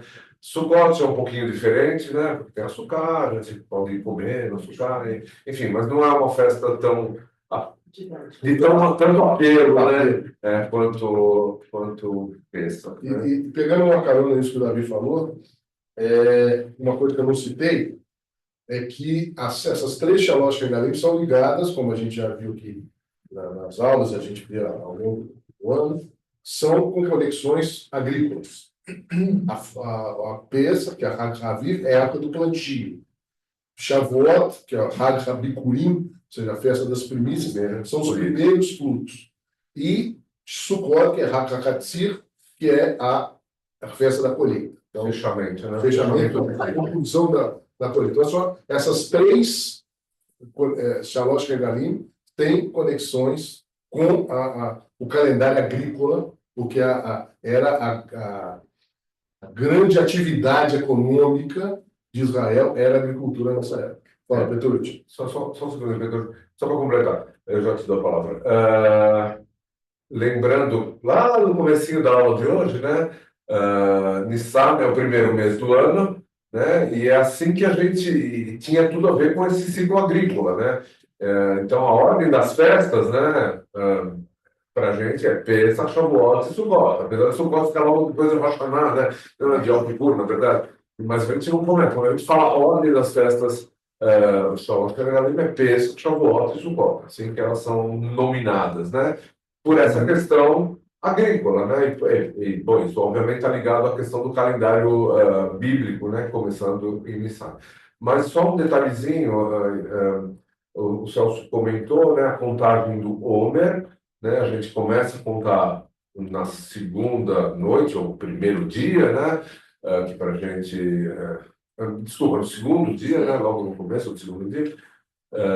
E ele vai durar, a gente já viu isso, né? Só lembrando, ele vai durar 40, é uma contagem de 49 dias, a gente conta todo dia, tem uma bênção para contar, etc, etc. E quando chegar no dia 50, ou seja, depois dos 49, o 50º dia, é Shavuot. Então, tem uma ligação direta entre uma festa e a outra. Fala, Pedro. Pesach, justamente é o motivo de nós termos um calendário luno-solar, né? Porque como ela tem que cair na primavera, tem que fazer os ajustes para que senão fica que nem o Ramadã, vai cada vez cair numa estação do ano. Se for só o ar, que não é motivo. O nosso calendário é lunar e o luno solar. Luno solar. É, isso. Porque senão, nós temos o mês lunar. Aí temos os ajustes, às vezes tem a Adar 1 e tudo mais. Sim, para não pensar pela questão do sol, por causa do Pesach ser na primavera, que é uma festa de primavera. Tá. Ou tem algum outro motivo? Não, é esse, é acertar, porque as estações do ano têm a ver com o sol. Sim, mas existe algum outro motivo ou é só o Pesach? Para ter essa questão. O principal motivo é o Pesach. Principal. O teu Adar a mais. O Adar 1 vai colocar. Não é só isso. Tem o Kislev Tevet também, que às vezes você tira um dia, coloca o dia. Então tem ano que Kislev tem 29 dias, Tevet 30 e vice-versa. Mas isso é muito técnico. Sim, só mais uma coisa. Eu vim para cá e falei, mas tem essa questão, o Pesach ser primavera, ter que ser na primavera e ter esses ajustes. Mas ele sempre cai em períodos diferentes. É a lua cheia da primavera. Sim. Alguma outra pergunta? Gente, judaísmo é perguntar, tá bom? Sender é baseado em perguntas, tá? Então perguntem, e isso reforça a característica, uma das características importantes do judaísmo, de não ser uma religião dogmática, né? A gente pode e deve perguntar, a gente pode e deve inovar, né? Como o Celso trouxe aqui o copo de Miriam, Aliás, entre parênteses, Moisés não aparece no Seder, tá bom? Moisés não é uma figura do Seder. Não é citado Não lá. é citado em lugar nenhum, a gente botou Miriam para dentro, Moisés não tem o corpo de Moisés ainda, né? Alguém pode pensar nessa possibilidade de ter o corpo de Moisés. Tem o Elias. Tem o Tem o Elias. Tem um texto de uma rabina americana que ela fala que assim, em Sukkot a gente tem o chamado Mushpizinho, que são Sim, os convidados convidados. que aparecem a cada noite na Sukkot e tal. Então, que ela bolou uns Mushpizinhos para o Seder de Pêssego. Né? Não, então, a gente Acho que não criou gente nova.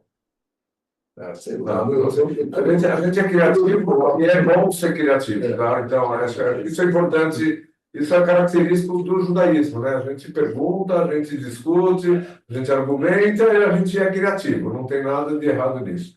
Tá? Eu não vou citar agora, mas depois eu posso mandar para vocês.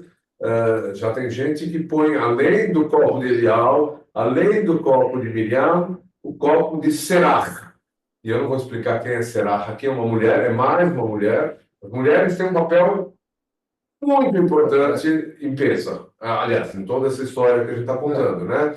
Desde o nascimento de Moisés, né? Se não fosse Miriam, Moisés provavelmente não existiria e a gente não existiria, né? Enfim, e tem essa personagem chamada Serach, que é alguém que foi para o Egito com Jacó, era neta de Jacó, e viveu todos os 210 anos no Egito, saiu do Egito e acompanhou o povo na saída do Egito. Enfim, ela tem um papel também que pode ser considerado relevante, e então tem gente que já defende que tem que ter mais um copo na mesa, que é o copo de Serach. E essa questão da acréscimos na Queará, né? Sim, então tem gente que botar uma pitaia para inclusão dos autistas, botar um kiwi para inclusão de não sei o quê. Então tem uma série de inclusões aí. Tem muitas coisas. Vamos lá. Copo de vinho? Não é para beber, não. É só o copo de Miriam é de água, tá bom, gente? Só para ficar claro, não é de vinho. E o de Miriam é de vinho. É de vinho, só que ninguém bebe. E o de Miriam é de água. E o Serach também acho que é de água, não sei se você fala, Amanda. Amanda?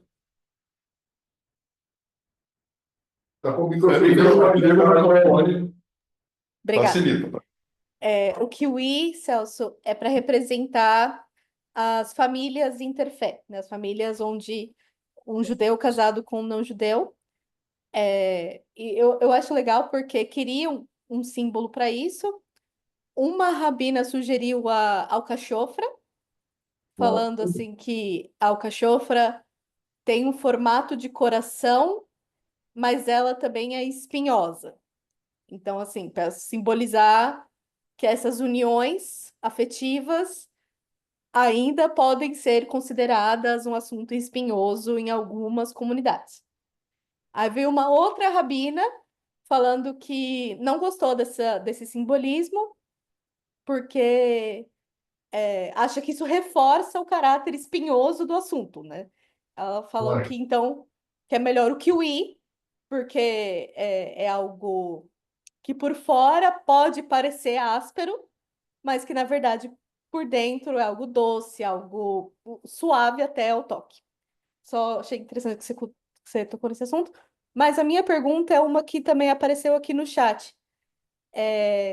Se qualquer pessoa pode liderar o Seder, e se essa pessoa que lidera o Seder tem que ter alguma tarefa além de, obviamente, guiar o Seder.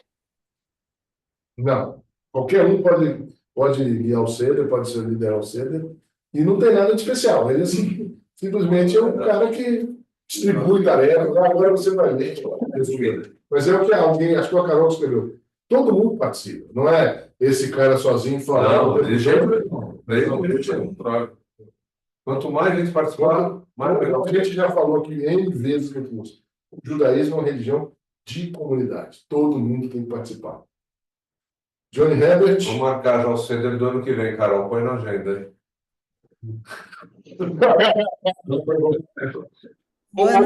O ano que vem eu vou estar voltando da Romênia na véspera de Pêssego.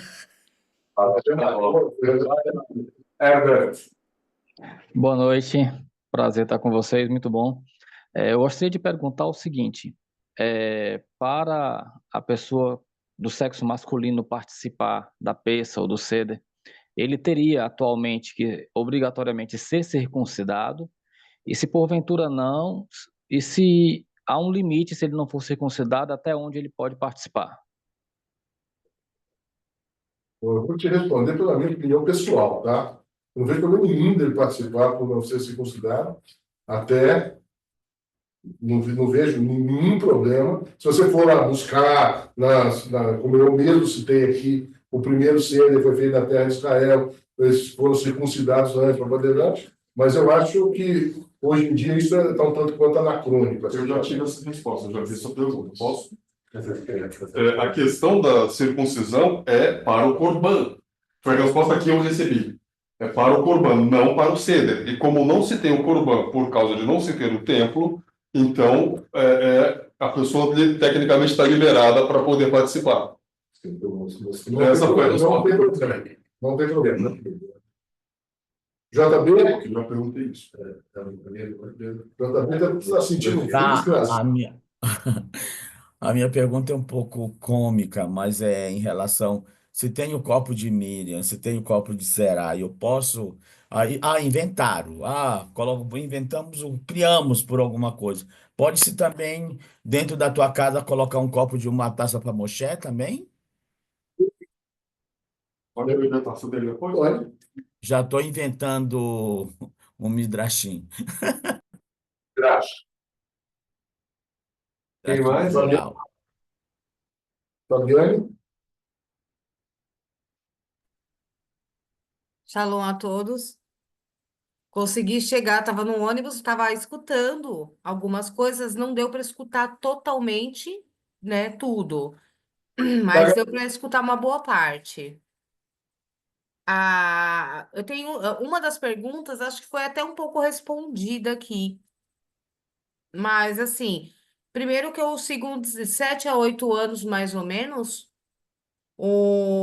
fazendo a peça, e eu percebi que, assim, né, a minha parte é muito ortodoxa. Então, eu tinha muitas dúvidas, e é legal porque aqui sanou bastante. E deixa eu ver, aqui que eu ia falar.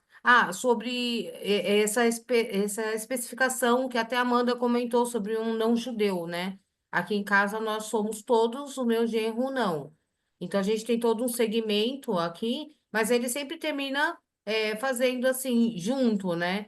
E tinha muitas essas coisas que o pessoal falava de, quem não é circuncidado não pode fazer tal, né? Não pode participar em si. Ele não se importa, né? Mas assim, o medo de errar era tanto que a gente não sabia se podia, se não podia, se podia comer até da comida ou não. Então ficava alguma coisa. Então, se pudesse salientar um pouquinho mais essa parte. E um outro quesito é em relação a quem faz, né? Eu que sempre fiz, por ser a matriarca, digamos, da família, né? E eu me lembro até que eu achei interessante num filme que passou, fatos reais, o Zoológico de Varsóvia, que eles estavam escondidos num porão. Nesse porão aí eles precisavam fazer o cedro que eles sabiam que era de peça, e aí ninguém se lembrava de cabeça, só uma mulher que se lembrava, e ela que fez todo ele. Então aí já vê a necessidade de todo mundo saber, independente, né, de quem é. Então, a pergunta ficou mais essa parte mesmo, do não dos cuidados. E da ração. Porque lá na parte do ortodoxo, eles falam que até a ração a gente tem que deixar para fora, porque tem traços de centeios, de trigo. E para mim sempre tive muita dificuldade. Então, não sei, na linha, né, que estamos, se é assim, se não é, porque eu estou meio que reaprendendo todas as coisas. Bom, vamos começar do começo.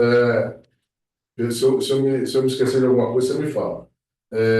Não, o judeu pode participar do CEDA sem problema nenhum. É incentivado. É incentivado, inclusive. Legal. Como eu te disse, na cidade de Belo Horizonte, a gente fazia um CEDA para os não judeus. Convidados pastores, e eles adoravam.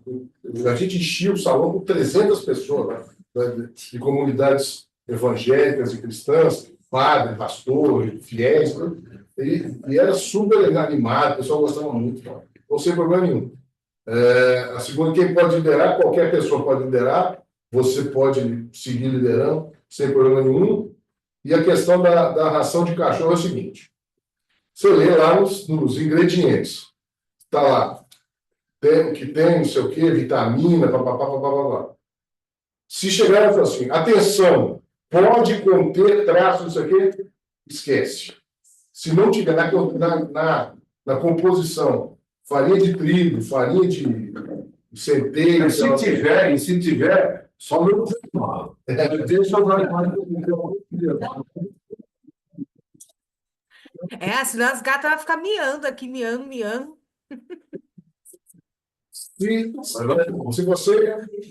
Se tiver na composição, você puder comprar uma outra, não Tem tem ração vegetariana, Celso, hoje em dia, que não tem nenhum dos traços proibidos. Graças a Deus, infelizmente, não facilita. Nem peixe tem aquário, não tem. Então, assim, se tiver, tome cuidado. Se tiver, tome cuidado. Não deixa, porque se cair no chão, tal, você tem todas as questões. Agora, se não tiver, isso aparecer lá no final, atenção, pode conter, esquece. Esse pode conter e pode não conter. Então a gente opta pelo não conter e está tudo certo. Se não tiver essa menção, ou de ter, ou de pode ter, conter, está tudo bem, está liberado para a comida. Se não tiver composição, gente, acho que não tem mais nenhuma mão levantada. Estamos na hora, já avançamos. Então, queria agradecer a todos que participaram, obviamente os alunos principalmente, porque era uma atividade importante para os alunos, para todos que vieram a acompanhar, super obrigado. Obrigado ao Celso, obrigado a Thaís pela retaguarda. Lembrar que a quarta-feira temos estudo às 8h30 da noite com a Moramaru para Chá Sav. Nesse mesmo canal de Zoom, 8h30, só que 8h30 da noite. Sábado temos serviço aqui na sinagoga às 9h30, um Shabbat mais um que especial, porque por N motivos a gente vai. É o último Shabbat antes de Pesach, conhecido como Shabbat Agadol. A gente vai comer, se Deus quiser, vai dar tudo certo, vai comer matzah ashirá e algumas outras comidas que são permitidas nesse Dush, véspera de Rosh Hashanah, de Pesach. E, além disso, a gente vai ter uma comemoração muito bacana de um casal de pombinhos que vai estar prestes a se casar e vão ser chamadas na Torá desse. Pela primeira vez teremos o Oifrif aqui no Neshama, então também é mais um motivo que eu convido a todos para estarem aqui presencialmente. Quem puder estar presencialmente, quem não puder, claro, pode participar pelo Zoom. Vai ser uma coisa muito especial, tá bom? Amanda levantou a mão. Amanda? Não, era para lembrar o Rabino, se a gente pode rezar o Kadish. Obrigado, eu sabia que eu esqueci. Tá bom. Então, hoje a gente lembra o primeiro ano do falecimento da mãe da Amanda, Dona Nalva. Então, a gente vai fazer um Kadish em homenagem à Dona Nalva. Por coincidência, hoje à noite é o Yahrzeit da minha avó materna. Então, também aproveito e incluo ela nesse Kadish. Ficamos em pé.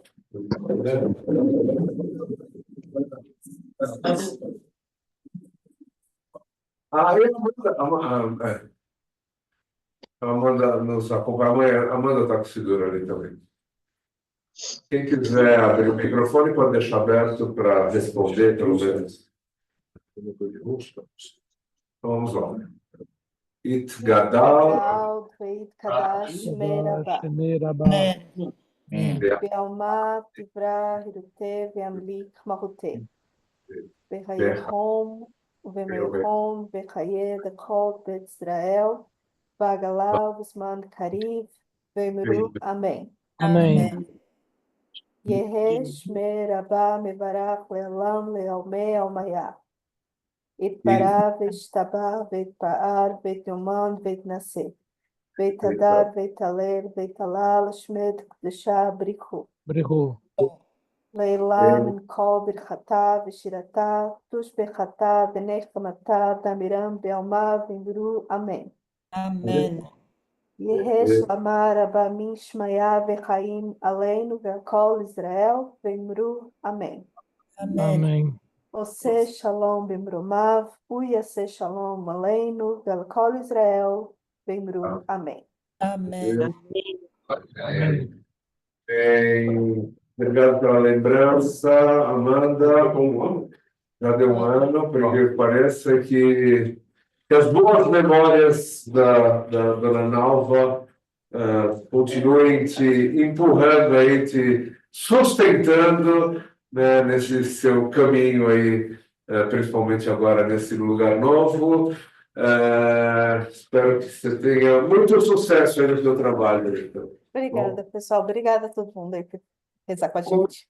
Como diz as nossas escrituras, seja uma fonte de força e inspiração. Isso aí. Ok, você desligou a gravação? Não, acho que desligou sozinho quando você... Não, eu saí, eu não estava de host. Mas estava gravando. Enfim, Está de host. tá bom. Está gravando ainda, Thaís? Acho que não, né? Não está mais. Não, porque você que abriu a gravação, então fechou a gravação. Quando você desligou. Ok, Eu acho que a gravação parou em algum momento. Não, tá